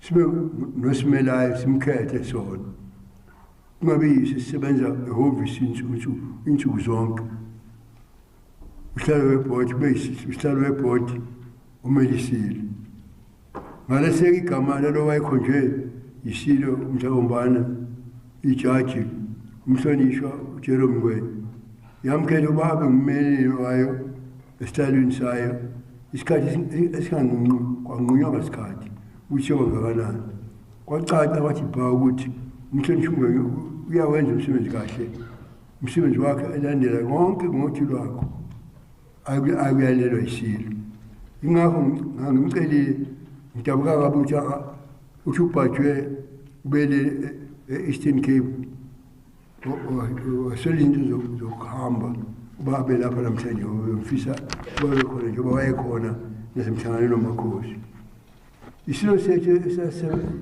esisabuza umjokombana sakhombisa ubunsangenti uba sibeke indaba ezandleni zalowo ongumade kubona onekhona nenkonzo yokwathembeka nowayeyijaji umhlonishwa uJerome Ngwenya emashumini eminyaka eminingi ngonyama umnumzane uNgwenya baba nokuqonda obukhali nokujulileyo manje ney'ndaba zomhlaba ngonyama trust ukuthi wangavikela kanjani ukuthi umbono otilakho kusungulwa ukuthi trust wangahlaliswa kanjani usemqondeni nasenhliziyweni zesizwe ukuze wonke umuntu asizakale ngawo eminye imisebenzi yomhlonishwa uNgwenya njengosihlalo webhodi kwakuwumema egameni lesilo imihlangano yamakhosi ngenkathi elawulwa yisilo emele sona wayebikela amakhosi okudingekayo ngoba yiwona alawula umhlabathi phakathi kwabantu njengamakhosi asazi ukuthi lapho usihlalo webhodi sebiziwe umhlangano sazi besiqonde ukuthi lo mhlangano sikubizwe uyo ongangezwe uqokolwakho kuleyo mhlangano isilo samakhosi sasikhuluma emakhosini siphawule ngayo imininingwane lokuphatha umhlaba kwaxoxa futhi ngonyama Trust Board ngale ndlela ubuhlakani obabuhlumelelizwa kuhlangene kwakuholela ekuthatheni iy'nqumo eqokothile futhi sayibeka impilo ney'dingo zabantu phambili sasibabaza ngesasasa ubuholi besilo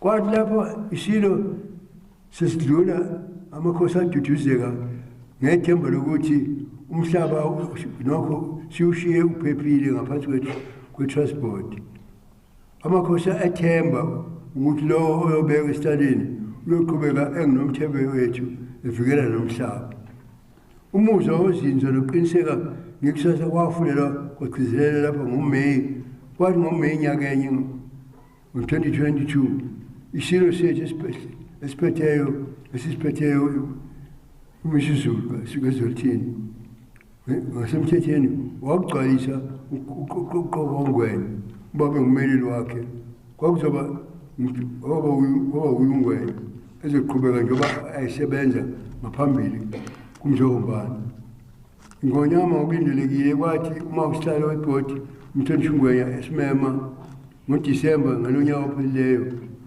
saqonda ukuthi lo umyalelo wesilo sethu ngonyama amakhosi ayilungiselela kuya emhlanganweni uyokothi isilo sonke saya eThekwini isilo azizwele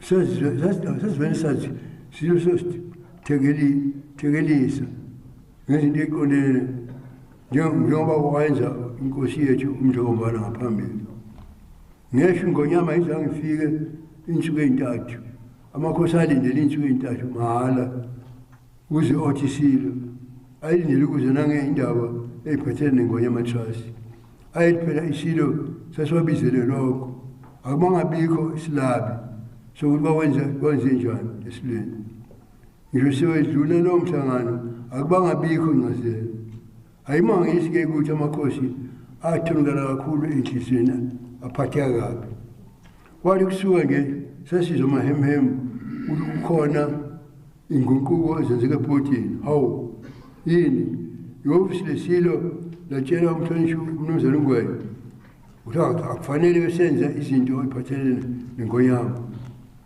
hawu lezi nkulumo nomshweshweshwe basemaphasijini kwasiphatha kabi amakhosi njengoba kakho wayeseke watshela ulutho ngakho kodwa le ncwadi eyayikhuluma lokho yayithingela egameni lesilo amakhosi acabanga ukuthi umuntu kwakufanele ngabe uyazi undunankulu wesilo mina ngikudabukayo ngasho ukuthi angazi lutho azisho lutho isilo kimi ngakungayitshena khona futhi nangephutha isilo asikazi ngisibuze lutho lolodwa ngodaba lengonyama transport kodwa liyazi ukuthi umsunguli walo yimi amakhosi ka-ayeza ukhululeka ukuba ngingachazele njengoba uma kwakukhona wayengazi ngento zesilo mayelana nengonyama trust kwangaba yimi njengondunankulu wesilo ngumsunguli wengonyama trust ngesho ngawuzange ukucacisa lutho ngoba kakukho isilo sesixoxa nabo kwakuzobe ngenza okungafanele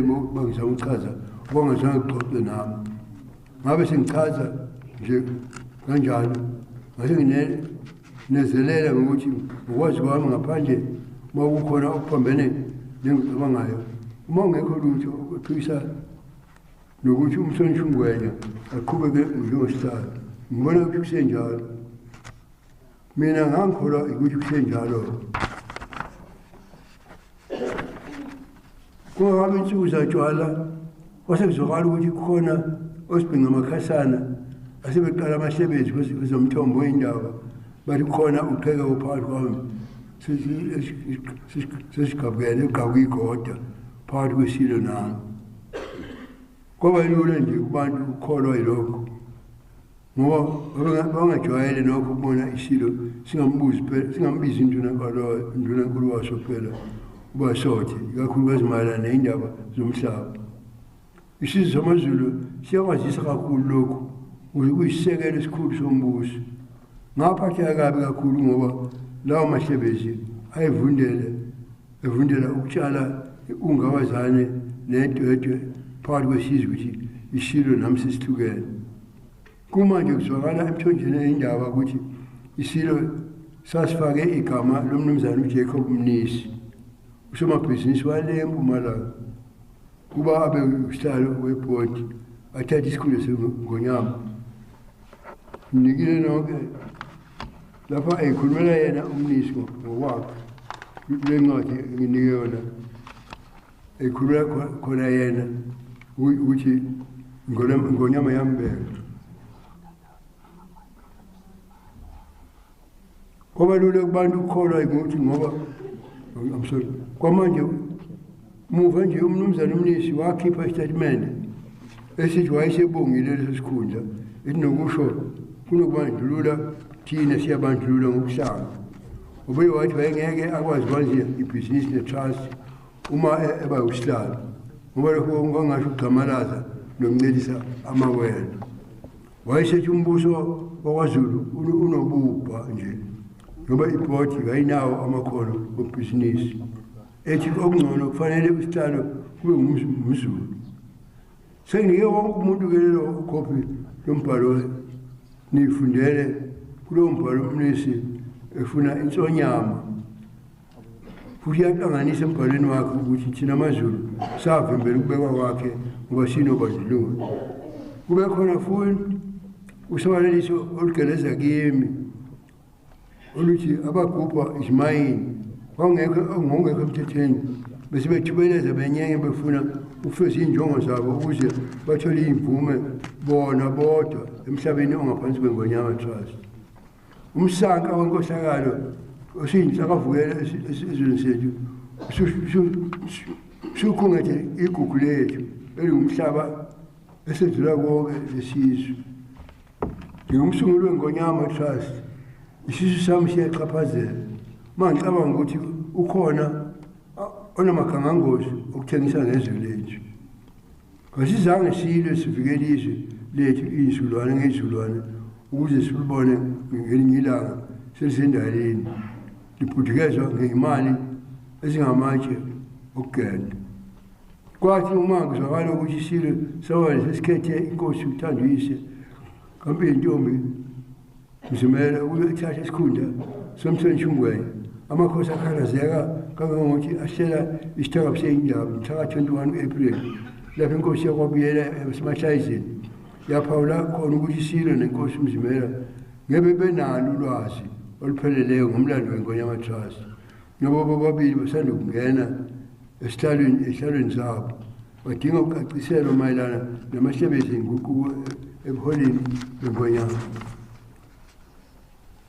Umhlonishwa inkosi uBuyela eyayingqongqoshe wami osekelayo uyazi yakhuluma laphana emhlanganweni wamakhosi ichaza ukuthi inkosi uThanduyise Mzimela yamqonda kahle kanye namanye amakhosi eKing George District kuba amlethe kimi kusho yena. Le ncwadi engiqale ngayo esamagama uxolisa isibini ezeya yena eqhubula ukuthi lo msebenzi awungangayi. Mase ngingayizwa ukuthi usukela eqaleni uSimzimela wayekhalele ecela ukuba uphansi kwegama lakhe uHoqisi ngesikhathi silo siphakamisa igama lakhe. Ngokuqonda-ke njeke ngase ngikhonjiswa sengikhombisa incwadi. Umhlangano wamakhosi esekhingcitshwayo ayocele kimi waguqiswa ngoba inkosi Mzimela yayizogala ngephasika ngogodi ngoba besaya uthe muva inkosi yakwabuyela inkosi uBhekizwe inkosi yakwabuyela nenkosi yaseMakhabeleni bafika kimi behamba naye inkosi Mzimela benayo le ncwadi enginike yona. Kodwa inkosi Mzimela yayithukuthele ithi inkosi yaseMashayizeni ibalulazile nesilo yababhana ukuthi bayizingane. Kodwa wakhuza inkosi yaseMakhabeleni ngicha wathi nisafika ey'hlalweni zenu ngakho akuningi engikwaziyo ngalokho washo ukuthi izingane. Kwathi gidi kimi lapho isilo sababandla egcineni sithelele basibe nomhlangano mhla 26 ukuze sixoxe ngey'ndaba zeNgonyama Trust Board. Sahlanganela khona lapho nje kuwo amafilimi. Wase kufika umntwana Thulani nomntwana wenqamphile umntwana Thuthukani nomntwana uSonkweni umntwana Ndabuko uSonkweni nendodana yami umntwana Thuthukayezwi Buthelezi noluleko zomthetho umelo majaji uMadonsela kanye nosojabula lobahloniphekileyo umfundisi Thulasezwe Buthelezi.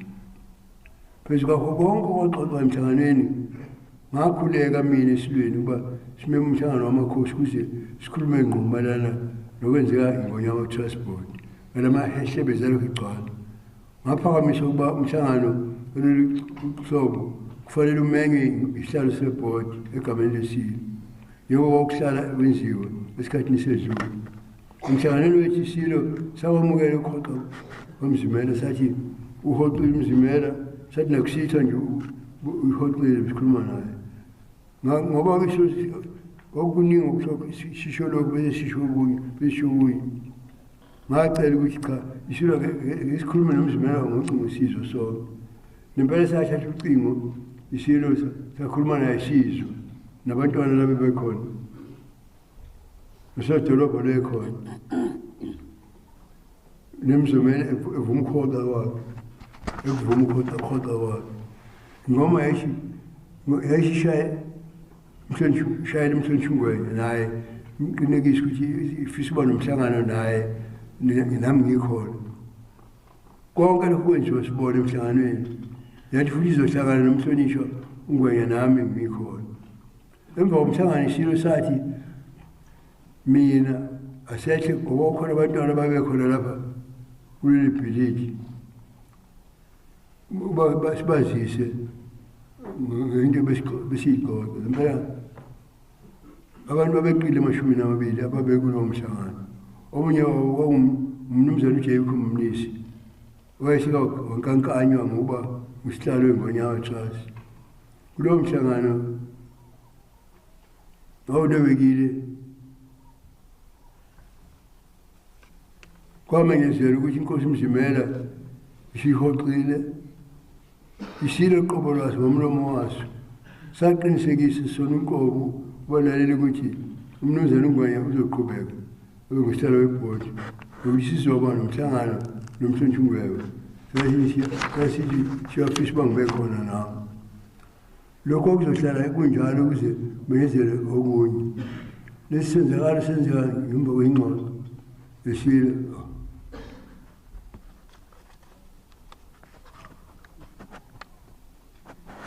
I'm sorry.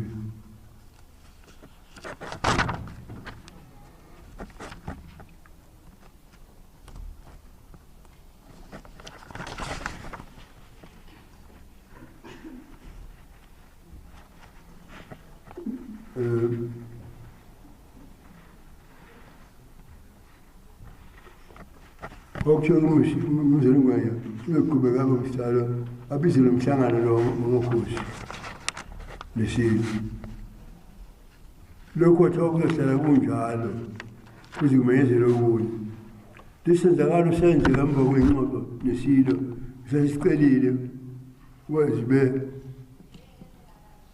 emva kwengxoxo nesilo esasigelele ukuba zibe khona phakathi kwaso phasa okhona umhlonishwa umnumzane ungwenya nami impela isilo sakuqinisekisa ukuthi umhlonishwa ungwenya akameme umhlangano wamakhosi njengoba nesilo uyise isilo njengombalo wayenza isilo sathi futhi sizoba nomhlangano eceleni nomhlonishwa ungwenya nami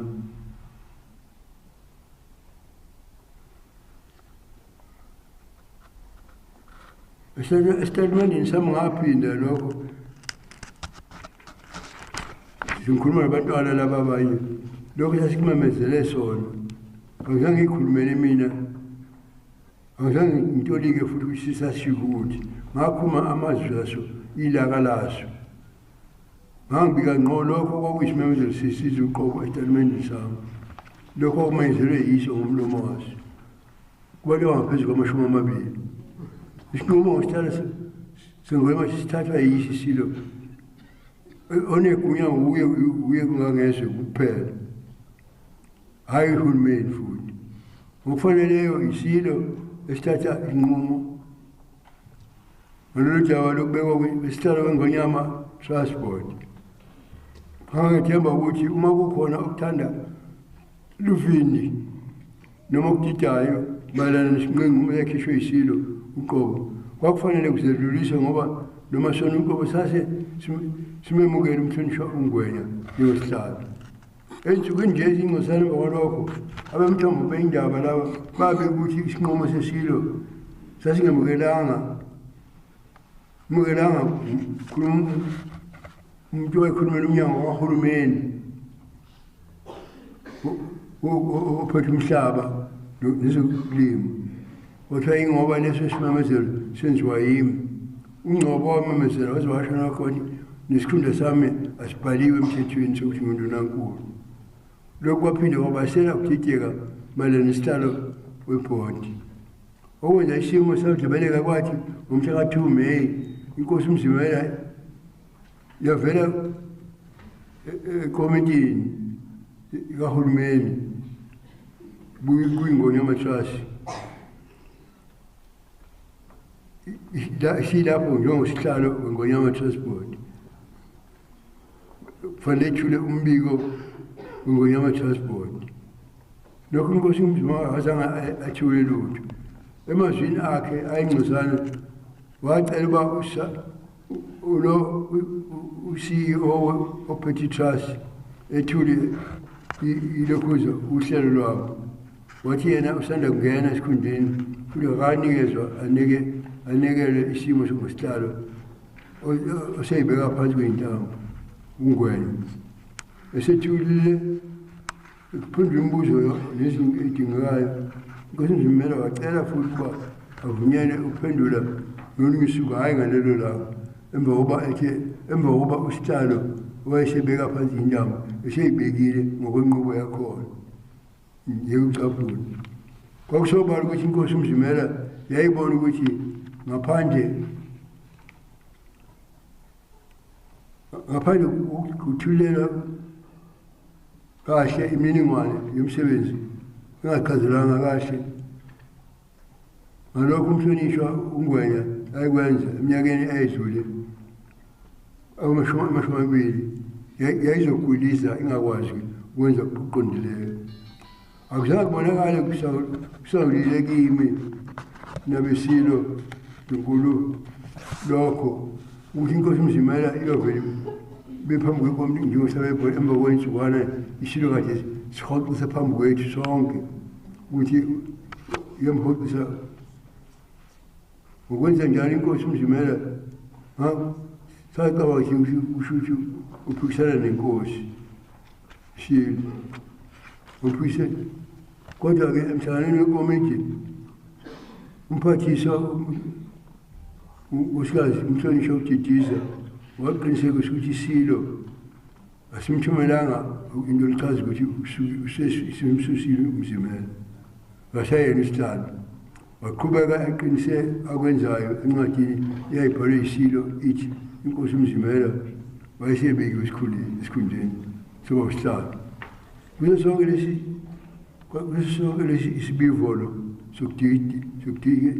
sokudideka isilo kazange sithi vu kubantu basokwathana ukuba ithumba liye ngokuvutha ngangethemba ukuthi isilo siyochaza emhlanganweni sasisiyokuza kuwo owawuzoba ngaphambi kwamakhosi njengoba isimo sasinjalo-ke kwadaleka umqondo wokuthi kunokuba isilo sasingidukisa yini mina noma yimina engidukisa isizwe manje nesinqumo nesilo ngakuthola kulukhuni-ke lokhu kabi ukuqonda izenzo zesilo ndulukazi ngoba inkulu inganeni eyinqumo esinisweni nomntwana fisinqindi nabantwana benkosi abakhona umhlangano wafanele isilo sibe nawo nami nomhlangano njengoba wabangusabakhona ukuthi wabangusakhona ngani asazi ngaphambi kokuba isilo sisho nokuthi umhlangano wawuzoba nini sezwa sekuthiwa umnyango kahulumeni ulungisa umhlangano wesilo namakhosi kwakungakaze kwenzeke lokho yonke le minyaka engamashumi ngesikhathi kusekhona umjokombalo angibange sathintwa nami nomhlonishwa ngabange sathintwa owayebiza amakhosi egameni lesilo kwakazange kwenzeke njengoba imihlangano enjena wafanele imenye uNgwenya umnyango kahulumeni kawuphathelene futhi nengoni yamatrust kanti-ke nje futhi khona inkosazana uSibongile Mthethe eyathatha indawo yomntwana oseyibindini umntwana uThulane exhumanisa phakathi kwehhovisi lesilo nehhovisi kaNdunankulu kahulumeni wamemezela ukuthi usuku lomhlangano sengumhla ka-2023 ngaphandle kokusho lutho kimi kumhlonjungwela isilo sangibhalela incwadi singazisa ukuthi kuzoba nomhlangano wamakhosi sangicela ukuba ngibe khona ngizozimazisa ngaphendula ngathi kwakungezi akwehli kahle kimi isilo samakhosi uba umhlangano umenywe singahlalanga phansi sibonisane nawo njengoba sasivumelene ngokuthi njengeminye imihlangano ebimenywa isilo Mthombane kwakungwenywa imeyo ngakuphawula ukuthi kwakungayehli kimi uba usihlalo achilizelwe eceleni ngendlela engakaze yenzeke ngaphambilini ngoba ukhokha kube nguye manje sebiza umhlangano wamakhosi ngathi isilo sasidala unkebenkebe yesimo songaqondi ukunqindi nasibhakela ikakhulu umva kokumemezela kwaso ngomhla ka-28 April ukuthi umthonjungwenya ungusihlalo kusho sona ngakukho okunye sesikusho emva kwalokho ngaphansi kwalesi simo kangizange ngiqonde ukuthi qhaza-lini engalibamba emhlanganeni omenywayo ukhokha nesilo isilo singachazi ngokuzwakalayo ukuthi isimo sisuka lapha siya lapha uduma ikhanda nakimi ngakhuleka esilweni kuba sibe nesihawu kimi singihawukele ukuthi angeke ngiye kulo mhlangano ongididayo ngacela ungabikho emhlanganeni waso namakhosi ngangafuni ukuthinteka entweni eyenzeka ngendlela engeyikho ngokukhulu ukuthobeka nje ngabikela amakhosi ukuthi mina angisoze ngibe khona emhlanganweni wawo mhlaka-9 kwathi ekuseni ngosuku lwawo umhlangano mhlaka-9 umhlonishwa umfundisi Buthelezi usadolobha lapha eZululand lwezululand ngomhlangano wase engitshena ukuthi isilo simthintile sathi sifuna ukungibona ntambama emva kwalowo mhlangano namakhosi ngempela isilo safika siphelezelwa ngumntwana balala nomntwana olisipiwe ubabili bakwaMinya ngalanda abadala enduku nabakhulu indlovukazi uMazungu kanye nendukazi umfakazi womntwana osengangiphilile umntwana Israyeli nendodana nenkosana yebamba umntwana uMgazeni umntwana Thuthukana osengangiphilile nomshana wami ozalwa umfowethu uBongani kanye nomdodana wami ngakwenza lokho isilo singafika ngakho lokuba sikhulume lokhu ngabengisazi ukuthi ngacela nomntwana ofisa inqindi bafika sasiteji ngisonke sathi safika sasiteji ngisonke umntwana ofisa inqindi nami abesilisa abangabaZulu badini izulu cisho sekuyisiso sobabili ngaphandle komntwana 100 wendele intombazane olapha wakhuzwana fanele isilo sathi masisifikile ngibikela umhlangano esibe nawo namakhosi ekuseni sathi sisho ukuthi kulo mhlangano simemezele ukuthi sikoka ukuthanduyise inkosi Thanduyise Mzimela kwabe kusitalwe ngonyama transport ngoka section 2A 3A yaKwaZulu ngonyama Trust Act ngakho inkosi Mzimela yayisizoba isikhundleni somthonjungwenya ngasho zathi ukuthi sikukule isinqumo saso esasimemezela kithi ukuthi umthonjungwenya nguye ukuthi ungashiphi isizathu ngiphendule embukeni waso kwaphinda ngenisilo ngakuveza ukuthi khona ukuthumanazeka mayelana nendlela udaba oluphatheke ngayo angikhona ukuzoxoveka ekusabaliseni osekwenzekile wawuholela ekudidekeni nasenkwantaliseni isizwe sonke sikaZulu isilo sangiphendula ngezwi lodwa sathi ngizokulungisa nganginomzi omkhulu nobesilo ukuthi ngonyama kwakufanele isethembe isizwe ichaze ngokusobala ukuthi kwenzekani ngase ngibeka engonyameni ukuthi uma imbizwa ingabizwa ngiyophoqa ukuba ngiyimeme umhlangano mina imqobo njengomsunguli weNgonyama Trust. Manje isilo nembizo noma singayibiza kodwa ngodaba onjalo kaso kuyofana ukuthi amakhosi ngabizi salinde sona isilo basibiza imbizo engaphamisa ayibizi kodwa ngabona ukuthi kuyaphuthuma bamakhosi azinsikazi zezwe leNgonyama nomkhosi ukuba bazi ngalezi zinamo njengoba namhlanje bikela nina nabesilo nendunkulu amakhosi aphethe umhlaba ngonyama nalabo abahlala kuwo banelungelo lokwazi ukuthi yini enzekayo akusizi futhi akunabulungisa ukuthi indaba eyishemqoka kangaka bazizwe ngemithombo yezindaba ama-radio iy'ntatheli ziba lokwazi ukuyisiceke ongagcwele ezinye izinto ziphakamisa amaphapha abantu bakhiphe nasey'nkundleni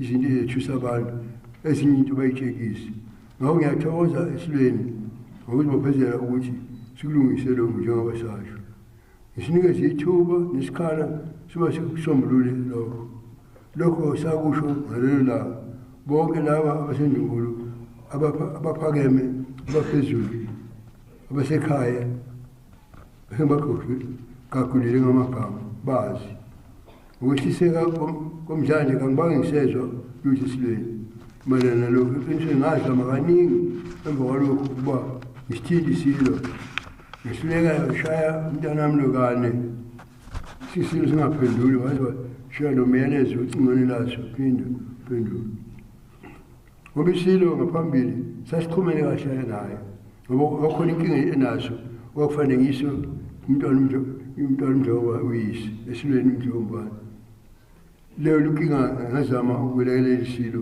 kuyo emva kwalokho yayithinta sona isilo uqobo lwaso saxhumana kakhulu sisethekwini isilo beshayela nincingo ngesinye isikhathi isilo sisho ukuthi babamkhulu nakho ngizelwa abantu baseNigeria noma baphi ngicela ukuthi ubatende ngikwenze lokho kodwa ngabuza ngelinye ilanga omkankosi laba abaseduze wami bayakwazi ngabuza bekhona naye indodana wami nomntwana umzawo womntwana wafisa incindi babekhona ngibuza ukuthi singishayeli ngani noma sekwenziwa yini njalo ukuthi shaye thume umndodana wami singangishayeli ngqo wasethi kusukela ngalelo langa uzongishayela namanje lokho akasekwenzeka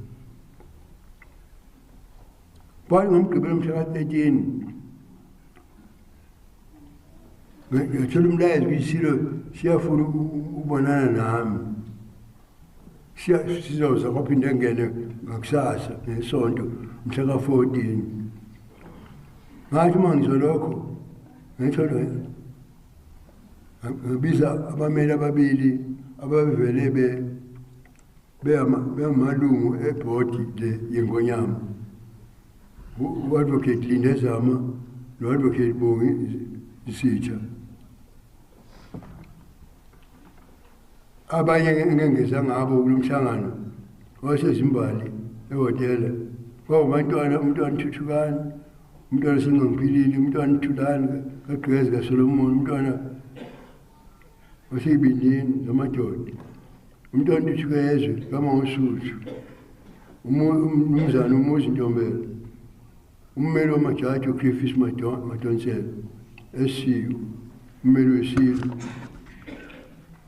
nomnumzana uNgenya induna yaseSuthu abameli esengibashilo nabo u-advocate Lindezame nalo-advocate Bongi emhlanganweni osezimbali ehotela ngakhuluma ngaqashisa ngosobala esilweni ngathi ubunzima obukhulu enginabo ukuthi yimi umsunguli weNgonyama Trust ayisulwanga iNgonyama njengombani ngiyagcizelela ngiyasungulwa yimi itrust le yilokhu yahlaliswa othini begenya ngapha nangapha kusukela eqaleni nempela namanje ile iNgonyama ihlaselwa igadle isho ukuba iqede nje ngazo zonke indlela ngabe sinisa amahleza uma singacabanga ukuthi umhlaba wethu uphephile akubeka kanjalo eNgonyameni ilukuluka nganginalo engqondweni yami ukuthi ngangizwile ukuthi isilo ngathi kube nomhlangano wangasese nabaholi ababili be-ANC lapha esifundazweni amagama engiwaziyo ngizokuwasho abanohlenze emhlanga nanokuthi kulo mhlangano esasikuwo nawo isilo lapho isilo sathi khona lapho kwavunyelwana nabo khona kukhona futhi nale ukuthiwa ugogo le nkosikazi nje sikhulile ukuthiwa uRejoice Ntombenhle Tembe lapho kwanqunywa khona ukuthi hayi umhlangano wamakhosi awungabizwa ngwena hayi ungabizwa futhi yimi nomhlangano isilo wathi asicele uhulumeni umnyangano owakhoda ikhumbuze nje ukuthi uhulumeni le ndawo iphethwe kanjani ukuthi vela into abangayifuni kuthiwa yiba kubiza umhlangano kuthiwa kuzokani intombazane le yayishibiza untombazane umisi Mthethe esibizela umhlangano hawu kulo mhlangano ongoneyi kwaba khona ungqongqoshe kahulumeni unkosikazi umhlonishwa usithole ungile Sithole Msomi ongazange kwenzeke ngekhathi phethe usinongwenya la ingwenya masisibi imele yodwa uhulumeni imele yodwa kodwa manje nizonibona naleyo ntombazane emhlophe ekhuluma kanje ukuthi isebenza khona lapho uhulumeni wezulu kodwa ifakwe nayo esikhungweni sezwe ekhuluma kanje ngachaza esilweni emhlanganweni wethu umhlaka 14 ukuthi le msebenzi wengonyama trust idinga ukuphatha ngumuntu oqonda kahle umsuka nesiqalo sayo umbono otyalakho noma iphupho lalokho ufiswa ukuba wenzeke kufanele kube umuntu oqonda ukuthi yini ehlalisa ingonyama trust lubhojozi ngoba bayihlasele ngisho namanje ngubani okwazi ukumelana nalezo zimo njengongonya enza uma sebezama ukuthi khona lapha lengonyama endwedwe konke nalapha sebethe akhokho ama-rates kwasiza njengoba sengibikile kwasiza inkantolo enkulu eyathi abanalo lelo gunya kudingeka umuntu uzoba nomgoqo avimbele ukufulwa nokuvunwa komhlaba wethu sisale sinkemile ingakho ngangikweseka ukuba umhlonishungwenya abe ngusitalo yonke leminyaka umhlonishungwenya usebenzele umsebenzi iminyaka engama-20 eqala ngalesi sizathu ucosha ulwazi olunzulu nosizo olumangalisayo ebhodini nasesilweni uqobo umcebo oqonda nochwepheshe ongafanele vele obungeke kufanele vele buqhilizele eceleni ngagcizelela ukuthi ngangaphikisani namanje silo negunya lathi basibeke noma ubani esisikumbeka uma isilo sikholwa ukuthi inkosi umzimela ufanele kodwa ngaphakama ukuthi kodwa kubonakala sekulungele ukuxazulula indaba eziyinqakanqaka kuselungele naso ukuba simqoke kodwa kodwa njalo kumuntu ovele seyilanduleni ukuthi kakwazi ukuthola lo mthwalo kodwa yinto esobala kwesibhakabhaka ukuthi inkosi umzimela ayinaso isendlalelo sokuthi ingonyama trust yini ufuqelwa nje esizibeni lapho kushone khona angakhona ungazange kulungisele luze nokuthi uzofundiswa ngani kanjani umuntu angazahlanganisi nanomhlonishungwenya noma banikelana iy'khiya le nto nabendovu akunako ukulungiswa kuye nesesilweni nokutrust bakuhambe kanje ubekwa nomhlonishungwenya engazange athintwe phela uma isilo sesimqokileyo banikezelane naye phela ubekwayo umnumzane ungwenya nalobekwayo aqwashise ngobunzulu bomsebenzi angena kuwo ngeke sikwazi ukudedela le ndawo besengcupheni kulezi y'khathi ezibucayi kangako ngakhuleka esilweni ngathi kuba siguqule umqondo waso kodwa sinikeze ithuba lo wonke umsebenzi wethu lisele kahle phela ngesinono kulowo simqokayo uzafunde ukuthi siqoqobala kanjani isikhunda azosithatha umthethungwenya wangitshela ukuthi azange simthini kuzobe manje ngathi ngaphandle kwalencwadi ayithole khona kulezi nsuku ngathi ngaleli langa nginesilo la imbali ngangimemile ungwenya ngithi uzoba khona kodwa kulesi sona sesizamahebezi ukuthi sekhona incwadi ebhalwe egameni lesilo emchithayo ngase ngifuna apho ngeke ngivume ukuthi wathiwa athi emfuna lo uphuma kohulumeni ozomnika le ncwadi ephuma esilweni futhi ezincwadi ngathi yebo ikuthiwa ibhalwe isilo kodwa zehla lapha ikakhulu laba abelungu laba abafika ngebhanoyi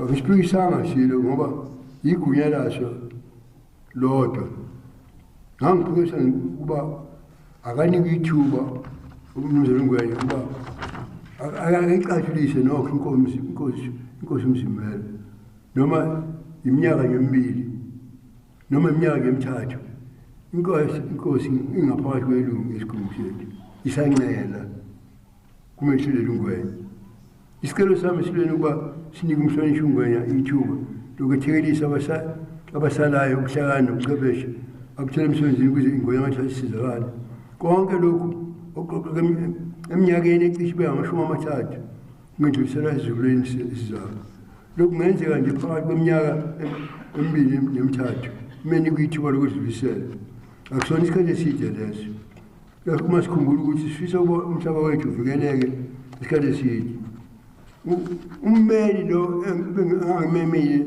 wesifazane lo engithi wayekade ilungu lebhodi u-advocate Zama wagcizelela ekhuluma khona phambi kwesilo ukuthi ziningi indaba ey'dinga ubuchwepheshe obufundelweyo ey'mayelana nesiqa semthetho ephathelene nebhodi ye-Finance Management Act okufanele sisetshenziswe ngokucophelela ukuze umuntu ahole ibhodi kufanele kuba kube umuntu ofunde umthetho noma abe ney'fundo zokuthuthukiswa kwezomnotho u-advocate Zama wathi ekhuluma phambi kwesilo nathi uyabeka nje akushoyo akakudikithelisi akushoyo isilo kushe udluliswe ngokunyazela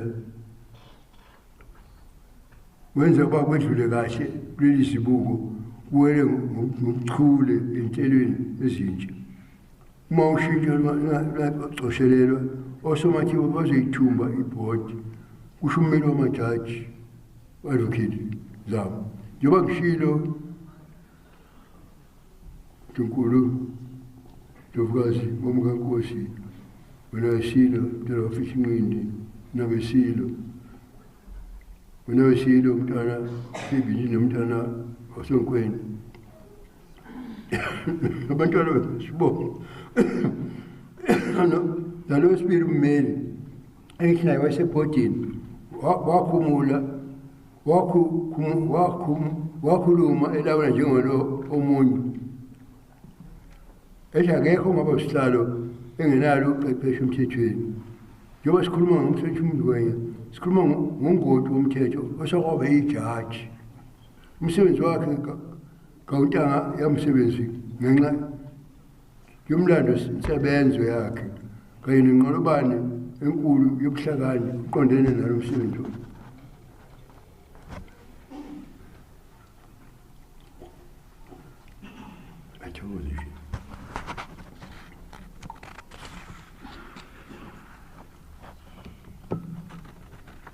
ngithi noma ngoba masikamfuni kwena nesitalo esikhashana nje-ke angaba khona siphikelela ngenkosi Mzimela ukuze sifake umuntu oqeqeshiweyo ukuze inkosi ikwazi ukubhekana nalokho okuyobe kudingwa kwenziwa ngongoti kuNgwenya amatrust mase ngathi kuyoba ngcono uba umthethwa uNgwenya aqhubeke ihlala nyakana nje angatheni lokhu okwenza inkosi umzimela ithwasiseke kahle emsebenzini ongako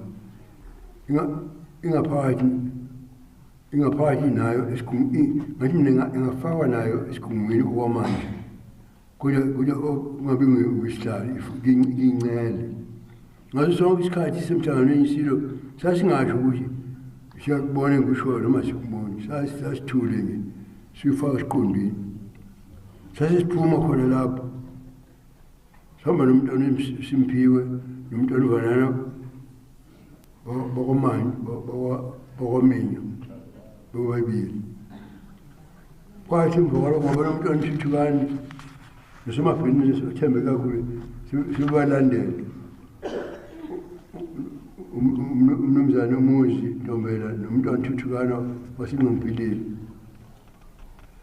sasibona umntwana uThuthukana sengena futhi esithi isilo sicela ukubona lo mmeli wesifazane advocate Zama waphuma nempela salokustezike lapho thina sonke emva kwesikhathi sabona sibuye sibehamba bonke nesilo awunesilo ngiba siphume kanjena saphuma singathi aseneme nobuso basho sibubuhle impela isilo sasithi silo sengitholile iminisombululo kusitshela thina inkosi umzimela yabizoqhuba impela ngesihlalo bese lo ummeli lo wayibiziwe bese meluleki waso lo yolunga ngakhuluma ngathi mina akuyisisombululo esingasebenza leso simo ngathi mina nganginomfana owayecebe wayehlakaniphe kabi ophesheya engumluleki wami uma umuntu ongeluleka iseluleko uyasithatha noma ungasithathi uma isilo singaqoka noma advocate Zama kusho mina wesikhashana kusho inkosi umzimela ebe yilungu lebhodi uzifunde phela ukubanjwa kwentamo ebhodini ngoba ngcono kodwa ngangikusho nje ngo-advocate Zama kodwa ngazi ukuthi ngenye indlela advocate Zama ungeluleka kandunankulu uPrim nakho lokho angikholwa ukuthi angancelisa amawele ngesikhathi esisodwa ngisho lo mhlangano awufikanga esiphethweni emva kwesikhashana ngathi ungcono ukuba isilo sidedele manje sesilo sibukana nje ungasekho luqhubeka silo sibukana nje silo kubukana ngathi mina masilo ngathi kathi sasisikolo siyalisilo sizama ukusifica ekhoneni ngathi mina asikhulule isilo sathi laxa nempela sabonga sahamba kwathi ngomsombuluko ngosuku olulandelayo mhlaka 15 ngahlangana nomntwana osebindini umntwana uThulani kaGqikazi kaSolomon kaDinzulu kwasendaweni isilo samshayela umntwana Thulani olophethe uhlelo umakhala ekhukhwini sathi sesiqoshile insombululo yelenkinga sitshela umntwana sathi yiso manje sizohlala yiso sokuhlala webhodi siyohlala sona umthetho wesivumelo umzimela kodwa beyiphini laso inkosi umzimela ngokomthetho kodwa isiko lesihlalo likhonjwa ungqongqoshe ngakho le nto ubona ukuthi ayisilo lezo isombuluko futhi isilo ngeke sakwazi ukuthubeleza enkimbini zomsebenzi ngosuku ehhovisi usuku lonke ngeze kwenzeka lokhu ngoba isilo sibusa isizwe samaZulu sibusa thina sonke esineyinselele enkulu engako sisibuka sithini nje ukuba isilo sesingayipha lapha kumhlangano lapho kuba khona osobathuba kuba khona osopolitiki baseparlamente basijikijele ngamagama basithuke nokusithuka hayi isilo sengathiwa kasikhethe phakathi kuba inkosi noma sibe usihlalo-ke ngokugcwele ngoyamatrasi ngakho lapho bangasombululo lesi ngaphandle kokube nengxabano phakathi komhlonishwa ungwenya nongangezo lakhe mina engazi ngazi ukuthi yini le eyenza sifune ukumkhipha kumpisholo kubomvu angabe sanikwa nethuba lokuchazela kahle ngokwenziwayo labo osekuthiwa ngabaphathi kwenziwa ngalelifa kwenziwani ngalelifa lomqondo namakhono nomlando weyifiso zikamjakombani nami njengomsunguli weNgonyama Trust lokho akwazi ukunikwa ithuba nje elincane ukushiyela abasalayo isifisa ukuba bawuphathe kahle umhlaba woba komkhulu ngiyazi ukuthi kuningi okusemqubeni lapha iso engakwazi ukubona zisuka nje kubonakala sengathi umnumzana uJacob Mnisa usomabhizinisi wayesikizwe ukuthi uzoba ummeli wesilo noseshili incwadi yakhe lapha kusho khona isilo sasimqokile impela kuyezwakala ukuthi bahambe eqosha ngokuthi inkosi Mzimela iyoba ithununu ngesayo iminyaka emfishane sengena yena usho nokusho ukuthi inkosi Mzimela ibhulambethe lakhe kuyezwakala futhi ukuthi umnumzana uMnisa khona amahlebezi ukuthi welekelela ukhokha ney'ndleko ngephasikazi ngekhathi inkosi Mzimela igana ngey'ndleko wesiza ngey'ndleko ukuba akhokhele iy'ndleko zomshado waso lokho-ke bakwethu nguphefumula nje lokho okukhulunywa emaphasishini emabhilidini ngeke ngikufungele uqiniso bakho kodwa ngingahlala abantu phela abakwaziyo impela uqobo lwabo kodwa baningi abaxoxayo nje obala kangikwazi kodwa uqiniso bakho mina kukhona futhi wesifazane Nkulunkulu okuthiwa uJoyce Ntombenje lo obizwa ngogogo uMandwane usebenza naye umnumzana uMnisi osehlala ngogcwele lapha i-engine ehlalisile nabesilo ngeke ngazisho izinto okuthiwa lo wesifazane uyazenza uLeandro esibeka impilo yesilo engcupheni ukhona nokwedlula izinto ezingedluli kahle empilweni yesilo ngomhlangano wamakhosi ngakhipha angazi noma bayenzile ibayede trust amaphepha ukuthi sekudalwe i-trust enye esayinwe yiwilo uRejoice nesilo uqobo lwazo eseceleni abaziyo ukuthi ongathi sakhala ukwetheleka ngonyameni angazi ngisho lokho kodwa nina besilo kufanele nganifihli iqiniso nezinto engizizwayo ngizizwe ukuthi lezi amahlebezi ngesikhathi ngithana nesilo ngesonto ngabika esilweni ukuthi ngicoshe ukuthi umnisi uphakamisa esilweni usengigugile mina akabeka umntwana wominya uvanana abe ngidlula enkulu wakhe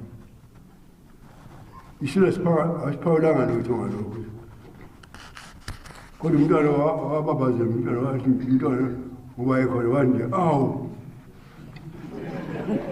ngaphambi kwalokho ngase ngizwile ukuthi umnumzana Mnisa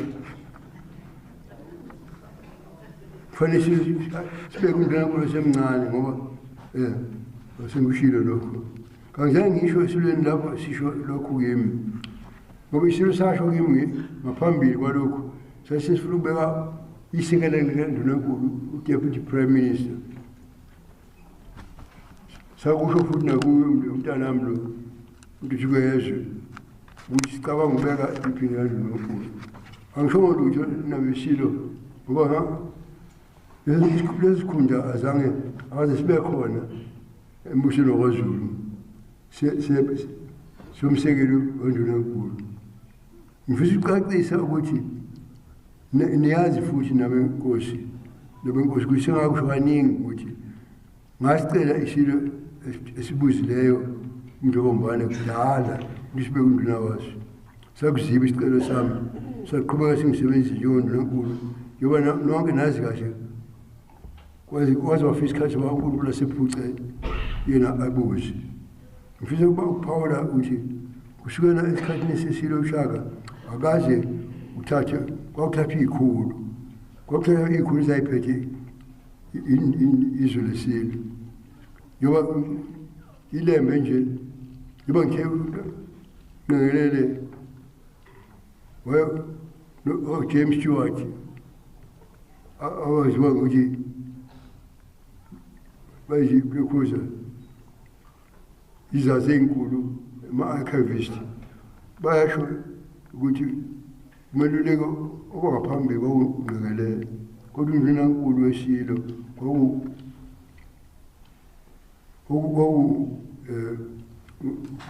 ngumngomane asuka naye komthetho ilemu wayephethe isizwe komjeji isiludingana sabeka undlela kasompisi wasizwe kwantulu inkosi umpande wabeka amasifula kamama isisekwantshakazi isilo kuthiwayo sabeka umnyamana kaqingelele wesizwe sokaButhelezi owaqhubeka kulesi sikhundla sekunesikhala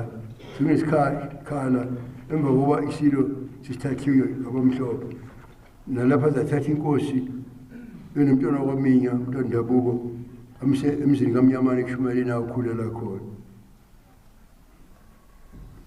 emzini wakhe wasekushumayeleni isilo bawomkhulu mama uNkosini Zulu sabo simnyakana nje engosana ngoba sadingiselwa esendelina siselibhungu ngamangisi emva kokuhlasela inqobo Mandlakazi egqumeni lakwaNduna sesibuye ekingiseni sabuye samangaleyo kwathiwa sibe nesandla emzabalazweni kaBhambadi echaza ngokuthi uBhambadi rebellion saboshwa isilo saboshwa lapha eNewcastle kwathiwa sabhacisa umkaBhambadi uMazuma ushiyekiwe igama lakhe lendlela zikaBhambadi akholekile osuthu bekuthiwa ngalokho-ke uyakhombisa sesihlangene noBhambadi sasakhishwa isilo ngo-1910 esikhishwa uGeneral Botha owayengomunye wamabhunu ayesize uSuthu mhla sihlaselana noMandlakazi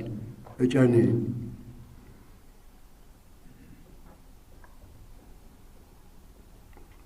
induna enkulu yasoSuthu yesilo kwakumaNkulumana asemaphunga eLwandle enduna enkulu yasoSuthu kodwa wayengenaso isizwe singaphansi kwakhe njengabo bonke ngoba inkosi vele sengichazile ukuthi ubaba omkhulu inkosi yasoSuthu ayizange ube naminyaka etheni isesihlangene isilo sakwaDlamahlahla inkosi Solomon kaDinizulu umqolajuba wabe kumathole eButhelezi kamkhandungu ubaba wesizwe kaButhelezi owawundlunankulu wakhe emva kokukhothama kwesilo sakwaDlamahlahla ngo-1933 waqhubeka ubaba wasebenza njengondunankulu wesizwe samaZulu ngaphansi komlamo wakhe umntwana umsheni kaDinizulu umntwana omkhulu waseSimbona sekuyena ephathele ingonyama yakwakhethe welokhu ephethe ngiyakhumbula nje ukuthi ubaba wayephambene noba amasotsha abantu ngesikhathi sempi ababe ngamasotsha umuntu waseSimbonekile begqogqa belungu wazowavuma waya enkambini eshoyo ubaba wasethi njengoba ngingendunankulu angikwazi ukuthi ngathi isibanibani esephumile ekhaya ngihlala ekhaya nempela ey'thombeni nje ezinye babonakala benomntwana waseSimbone befake inyufomu ngiyakhumbula futhi ngesikhathi kukhona umbango wabantwana ngangingane ngesihlakaniphile kwakuzomenyezelwa ngalelo langa ngoba umntwana kwaminya nomntwana wasematheni umntwana wasematheni umntwana umgibho eyiwethu babethi kwathi ngolunye ilanga besenkosini waDlamahlahla iy'ngane zidlala lapho yashikhomba umntwana uthanda yiphithi umntwana uthanda yiphi inkunzi yey'nkomo kwakuzomenyezelwa lokho kanti kukhona umbango ngelanga lazomenyezelwa ngalo akwangasamenyezwa ngoba ubaba engakafiki walindela wazofika ngakusasa Mina ke ngabe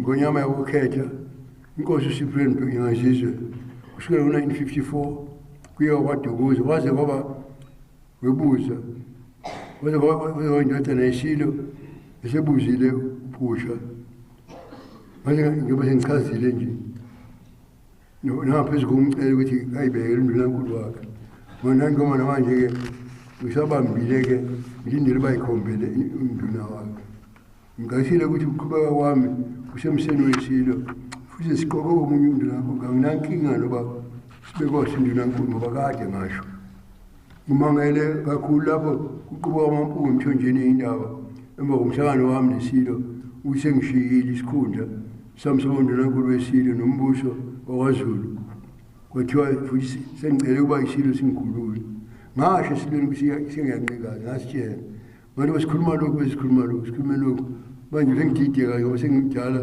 ukuthi ngibambe kuphi ngazi ukuthi noma sesiyiqinisa ukuthi noma eshaya umntana nami esishayela ngifuna ukubonana naso ngingakwazi ukubonana naso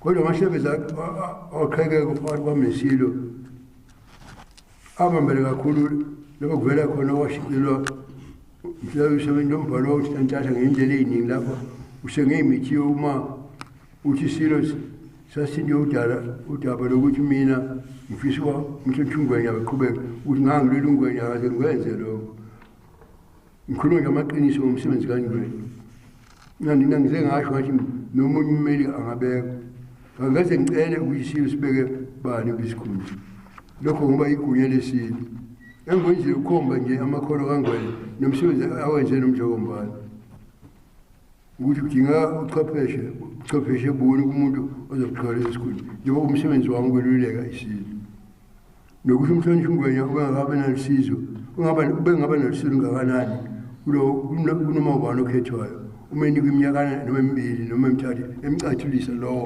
oseqokwe isilo owasho incwadi yesilo ukuthi sasingenayo inhloso yokususa inkosi uMzimela njengosihlalo webhodi sasizimisele ngisho ukuthi angene noma kanjani noma ngaxuzeka isikhundla saso impela sobukhosi ukuba inkosi uMzimela kube isihlalo noma umbisholo kubomvu njengoba khona icala esenkantolo imangala abantwana umntwana uSimakade nombonisi nami engibhaliweyo kulo nesilo isilo kuqala nomengameli Ramaphosa nabanye abasindinkulu abaphakathi ngisakhumbula nawe lo mphakathi nawe manje-ke ngesikhathi nginikaza ngasho esilweni ukuthi angisazi ngoba angisakwazi ukusondela esilweni noma sesiyiqhelisa ngimi ngathi futhi uma kusakhona lokhu luluvindi angikwazi ukuthi ngiyisayine lezi ncwadi ngachaza ukuthi ngangeke ngisayine nobukhosi bakwaZulu kanti isikhundla sami asisacacile esilweni ngacela kwazi ukuthi isilo sasithini mayelana nesiluleko sami yama-transport ngisho phela emva kwawo umsebenzi wami ngeze ngema ngidedele umhlaba engijulike kangaka nguvikela wombuso kaZulu bawuthengiswa phambi kwami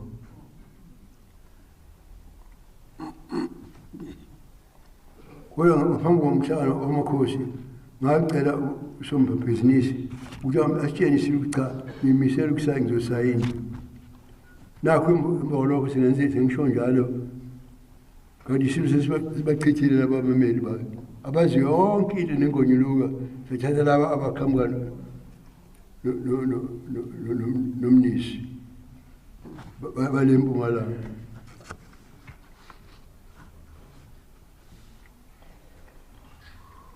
kuba basafuna khona ukuba kususe isilo esihlalweni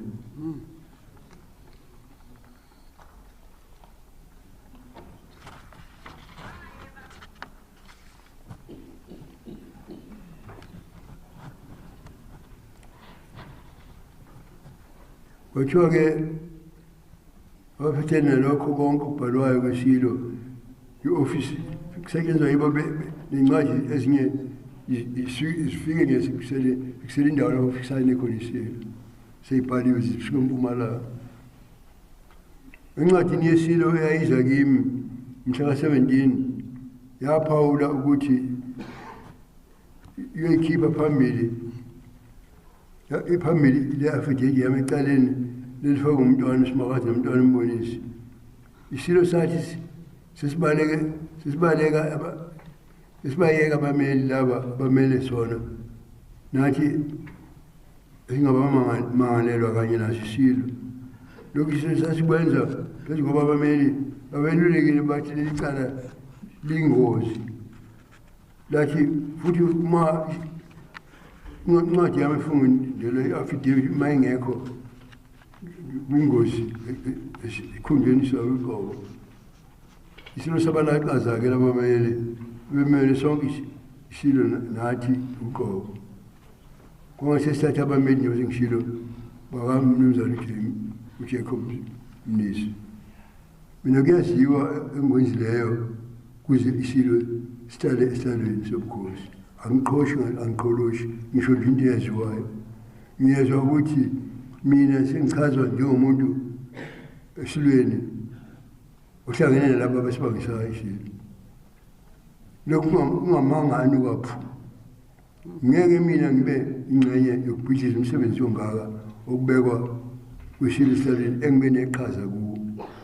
Ngithumele umnumzane uMzintombela nje ngalokho ukuthi uqinisekise isilo ukuthi ngimisele uma kuso nje ayikho enye inkosi yami ngaphandle kwaso. Kufanele ngicacise lapho ukuthi angikhulumi yona indaba yombusazwe angenzeli yona inkatha amavoti kodwa ngikhuluma into nje ezimqoka. Kusemqoka kakhulu ukuthi isilo seluleke ngabantu bafanele ukuthi seluleke ungqongqoshe ka-ANC uDidisi. Kanti i-ANC siyakubeka kwakhanya kwathi bha onogwakhe ehlungwini ukuthi bafuna ukuthatha umhlaba wengonyama trust wawuhlwithe esizweni sakwaZulu ngaphandle kwasethembisa esiphuliweyo soba kunabe nababulumeli bamazwe amasheya aphesheya engangicelile sayihlathini umhlonishwa uDe Klerk umhlonishwa uMandela nami siyokhuluma babavume isiphakamiso sami sokuthi kufanele kuze ongqondo baphesheya bazohlela mayelana nokuthi isilo ney'mfuno zaso siyoma kanjani. Bavuma nakho sekusukuma laba bebeabakhulumeli bahulumeni wamabhunu uMr Mayor umeya deputy mayor kanye noRamaphosa bathi hayi sengibabuyisele emuva. Kodwa umhla ka-19 ku-April sekusetshenziswa kwezimbalwa nje ungena ukhetho. Ku-April sahlangana futhi nomhlonishwa uDe Klerk nomhlonishwa uMandela nami sasayina ukuthi inankatha yaze yaphuma okhethweni. Kodwa ngalelo langa sasayina ukuthi bavuma ukuthi kuyothi uma kudlule umhla ka-27 kwavotwa ngaye besikhulunywa le ndawo. Nalokhu nje nkulu njengoba naye ngiphatheka kabi uba njalo nasemaphepheni khulunywa ngomuntu ngesilo nokuthi besilele embhedeni ukuthi ehhotela and so on. Uma ngakufanele mina kulungiswe le nto uba ukhosi akuyona ingqali ivele leyo. Ezweni lase-Uganda uMuseveni ukhosi waseBuganda nobaseToro bukhona. Ikhona idemocracy kodwa bheke kahle eceleni ishuthi. Wona ukukhulunywa ngesilo namanje ukhulunywa namanje ukuhlekiswa ngaso ukuthi sifuna lenkece ebekelwa izisebenzi ize phakathini lazo. Manje basihleka kubuhlungu ngithi mase sihlekwa isilo. Ngakho ngoba kuceciswa ngalokho abazange bagcwalise leyo nto. Baphula futhi isivumelwano esenziwa ePitoli saphethe umbhengu ngo-2000 ngikhe kuzoba khona ukhetho lo hulumeni wasemakhaya. Kwakuvunyelene kwenziwa ikomiti eyinabameli usihlalo waye wangumnumzane umhlonishwa uZuma leli komiti lenquma likhethwe uMbeki necabinet ukuthi kuzochitshelwa isahluko sesikhombisa nesishumi naphili somthethosisekelo constitution azange bakwenze lokho azocacisa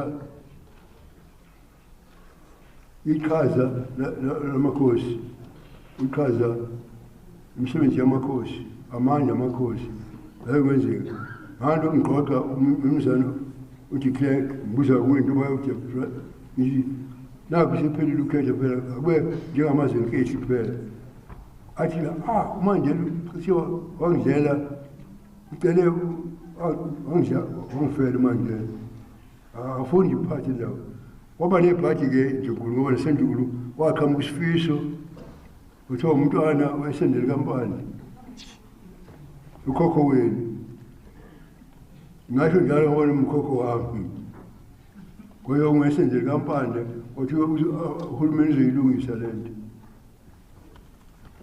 kwaye kuthi yolungiswa mase kwenza i-constitution yakwaZulu nempela i-constitution yakwaZulu bahlala kwaze ngakusasa kwaze washa ilungiswe amaqembu wonke neqembu elibusayo uvumile kodwa umsholozi sekuqediwe mase sekufanele usayine mase eya ku-constitutional court nendawo leqhaza likaNdunankulu laliphaqayo constitution azange bayifeze kukhona soba bachibiyela umthetho base bechibiyela umthetho ophethe umasipala okuthiwa i-Municipal Structures Act isahluko 81 sithi komasipala noma yibapha amakhosi njambala awu-20 something angaya nje awethamela umthalo kamasipala kodwa angavoti abezibankwa nje awethamela mase kuvotwa angalukhuzi engathi mina ngisesihlalo wenje abaholi bomdabu lapha kwaZulu Natal ngathi kuyinhlamba lokho ngeke sikuyoba zibanko like that kodwa kamanye amakhosi ayazi ngoba abanye kuthiwa kuyakuthi kube khona i-traveling subsistence lemadala ukuthi kapetrol bayela lokho abanye kukho kodwa sasithi na kuyinhlamba asikuya kulapho emsoba bakwenze lokho abakwenzile lokho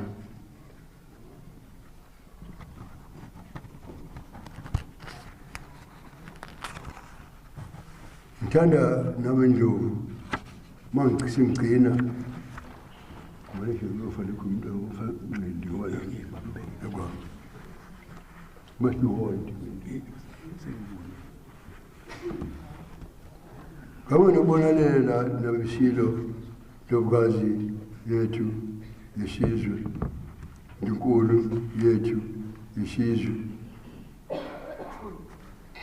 ubonelela umhlonishwa uMongameli uRamaphosa ngoba umngama sidlula kwathi ngiyombona elakalithize ngelangithile esibhedlela eRichards Bay ngamvakashela ngiyombona ngitshela ukuthi isilo sizoba nomhlangano noRamaphosa uzokhuluma ngonyama uRamaphosa lapha lempangeni ngathi mina uma ngitshelwe ukuthi ngakho angiboni ukuthi ngaya lapha ngishayela ungweyo uma ngishayela ungweyo wasengweyo cha empeleni isilo umndombana ade kufuna ekuseni akazi ngashakala kanjani ngase ngihlonipha lokho ngihlala lempela sahlala nesilo kusukela ngo4 ntambama kwazi kwawo8 engakafiki kuLamaphosa ilindile waze wafika kuLamaphosa hamba nomzana mabuyakhulu uma ifika lapha yana uLamaphosa ke wasethi isilweni ufisa uba misisilo umndombane isibindi ngokuthi akufanele ayihluphe ngokuthi uhulumeni angawuthatha umhlaba ngonyama ngoba uhulumeni we-ANC uthi uzophasa umthetho manje wokudla umhlaba ngaphandle kwesinxephezelo uMongameli Ramaphosa wathembisa isilo uRamaphosa ukuthi lolu hlelo ngeke leqisa amehlo liyobuka umhlaba ophethwe ngabantu oxubene nendawo engonyama. Ngakho uMongameli uRamaphosa waqinisekisa ukuthi uphephile umhlaba wesini. Nganginongwenya lo mhlangano mhlonishwa uNgwenya ngosiphathizo uCiliza umnumzane uNtshantsa Mdaka uMongameli wayenomnumzane Mayikhulu. Kodwa emva kokukhuluma lokhu umnumzane uRamaphosa akazange akuphinde ePhalamende noba akusho publicly noma kuphi. Abanye bamumzelela bemsola ukuthi lapha emaphepheni abangenelisi abasasake ethatha indawo le yengoyama trust. NgoJulayi 2017 emhlanganeni wayo wesihlanu we-National Policy Conference i-ANC yaphawula ngicaphuna amagama yathi i-ANC yalapha kwaZulu Natal ilungiselela ukuyiguqula ingoyama trust. That's on record.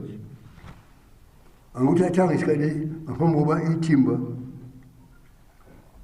emva kwalokho ithimba laLholo Mahlanti wancoma ukuba ingonyama trust ichitshelwe noma yesulwe. Isuka court, part of court. Lempijanga wawulwa ingonyama trust wawusukela a high level panel on assessment of legislation and acceleration of fundamental change. Waqala ngelinye iqolo kodwa exoxeni kwabo ipanel leyo yehlele ukukhuluma ibhekene nengoyama trust board nesilo samabandla ne-national abaxoxe nabo onke labo buholi nobesifundazwe ngisho no-contranesa inhlangano yamanye amakhosi kayizange yenze izaba zokukhuluma nomsungulo we-trust mina phela malana ney'nqumo zepheneli ngonyama yamema uMongameli uMahlanti ukuba azokhuluma ebhodini kunamakhosi achaze ngokuqaba ngalento lokhu abayishoyo bokuchibiyela nokucima ngonyama trust. Kodwa lesi sicelo akazange semukelwe, azange beze esikhundleni salokho ngesikhathi sesamini ngoMeyi umnumzane Mahlanti wahlasela ngamazwi aqinileyo ubuholi bomdabu ebiza amakhosi ngondovu bayiphendula abasemakopini tin pot dictators. Akukho noyedwa umholi we-ANC owakathi vu. Akekho waphikisa umnumzane Mahlanti noma wathi akacacise ukuthi uthini.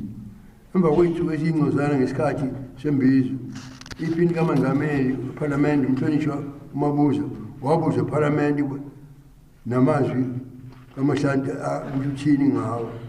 Akazange aphikise lokho, akazange akulungise futhi. Akusho nje ukuthi kukhona ibhili nesinqadiwe nje. Wathi ibhili khona esinqadiwe idraft ehamba kahle yayizosusa umhlaba onganyeke ngabaholi bendabuko bomdabu. Uhulumeni wabe wabeka elinye ithimba elaliphethe uDokotela Mahlatsi ukuze licwaninge ngodaba lwengonyama trust lancoma khona lokho wancoye ithimba lomthetho uMahlanti ukuthi lo mthetho wengonyama trust awuchitshelwe noma nendawo yakwaZulu ephansi kwengonyama trust ifakwe ezweni lonke ephethwe nguhulumeni state level. Inyanga eziwu-18 emva kokuba income lokhu i-high level panel yaqanganisa ukuthi embikweni wayo ingonyama trust yephula imithetho yomthethosisekelo unconstitutional. Yancoma ukuba umthetho uchithwe uhulumeni kufanele ngokushesha engamele lomhlaba futhi awuthathe kutrust awulawule yena egameni labahlala kuwo. Ngishilo ukuthi angikhankasi boZulu ngitshela nje amaqiniso njengoba enjalo ebabaha ukuthi abantu bayingozi yini emhlabeni wakwenu. isicelo sami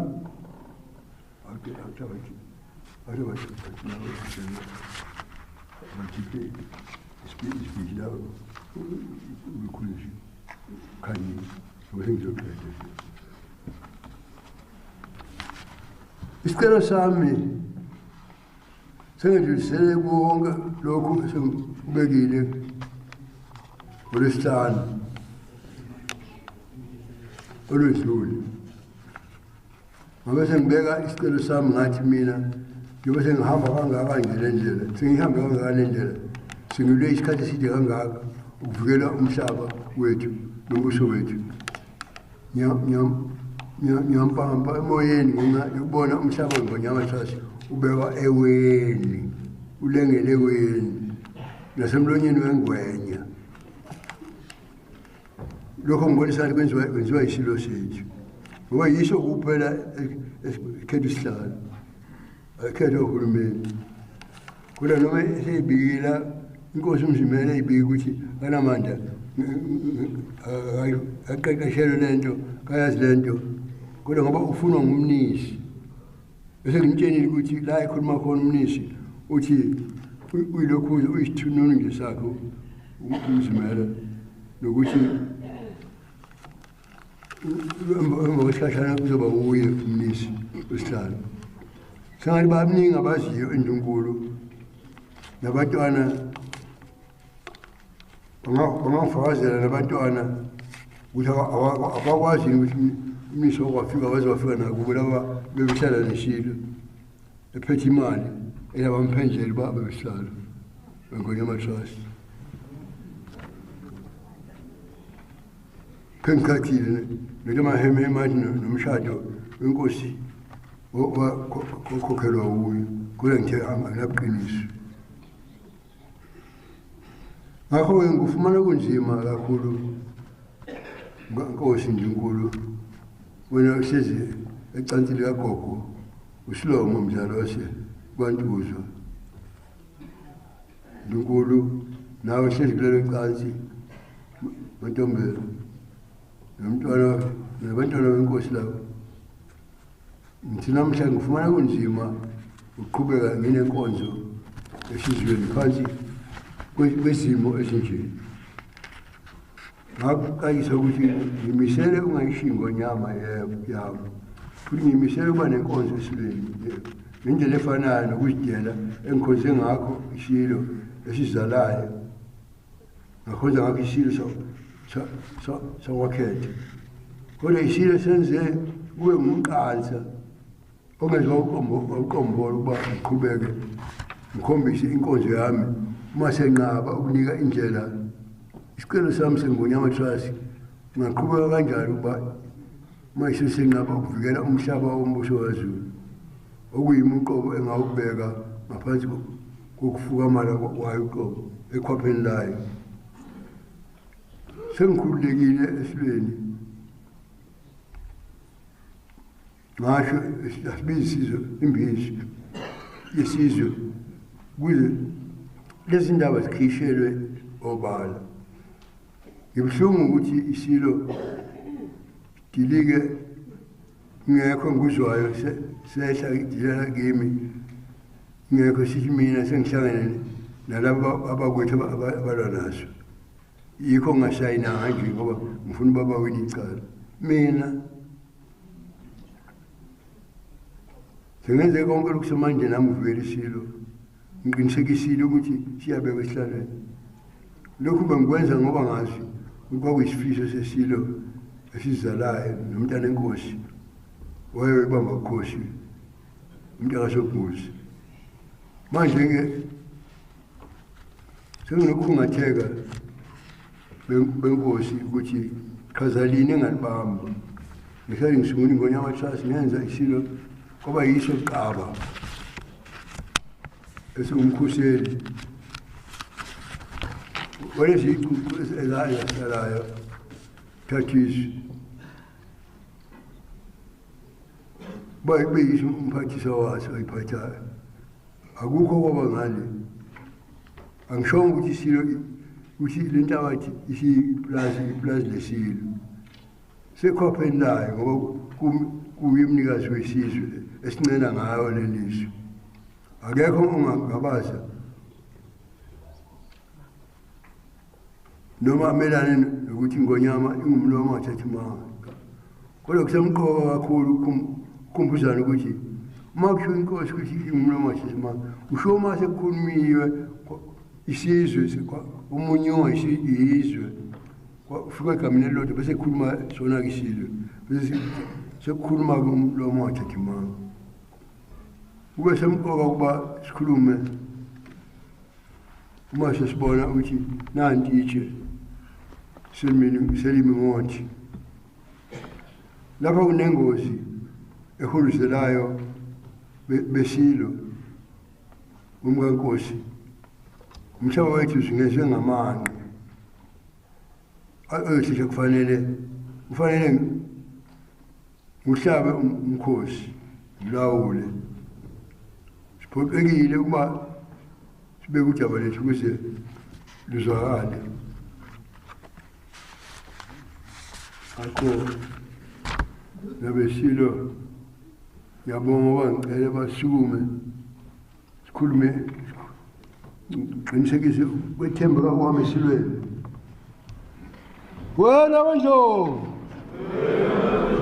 wena banjo bayede